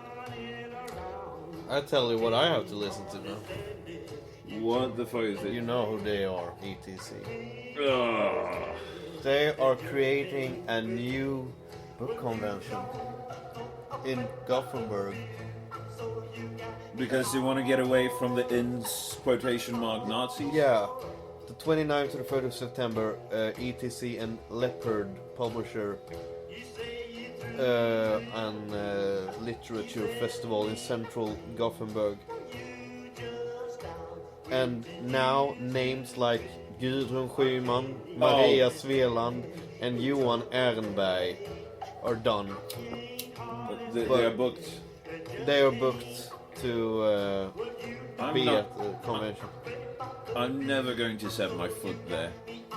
Ever. So they are going to, because they think that the big book con in Gothenburg that have actually applied their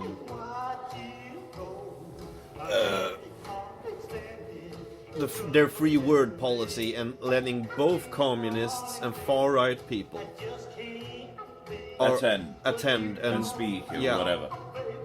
Which is good. Yeah. And now these are coming up and they're probably going to go like, yeah, no right wingers. Because the old party leader and now arch feminists are going there. Gudrun Schyman, she's a terrible human being. Terrible human being. Actually, I think, you know, I'm not the guy that used to do this, but I have used to say things like this. I mean, but I worked as a nurse, you know, in retirement home. Yeah. And Gudrun Schyman's face just looks just like an old sloppy hanging like a sleeve vagina. Am I the only one who sees this? Thanks for that mental image. Oh. I just want the degeneracy. Oh.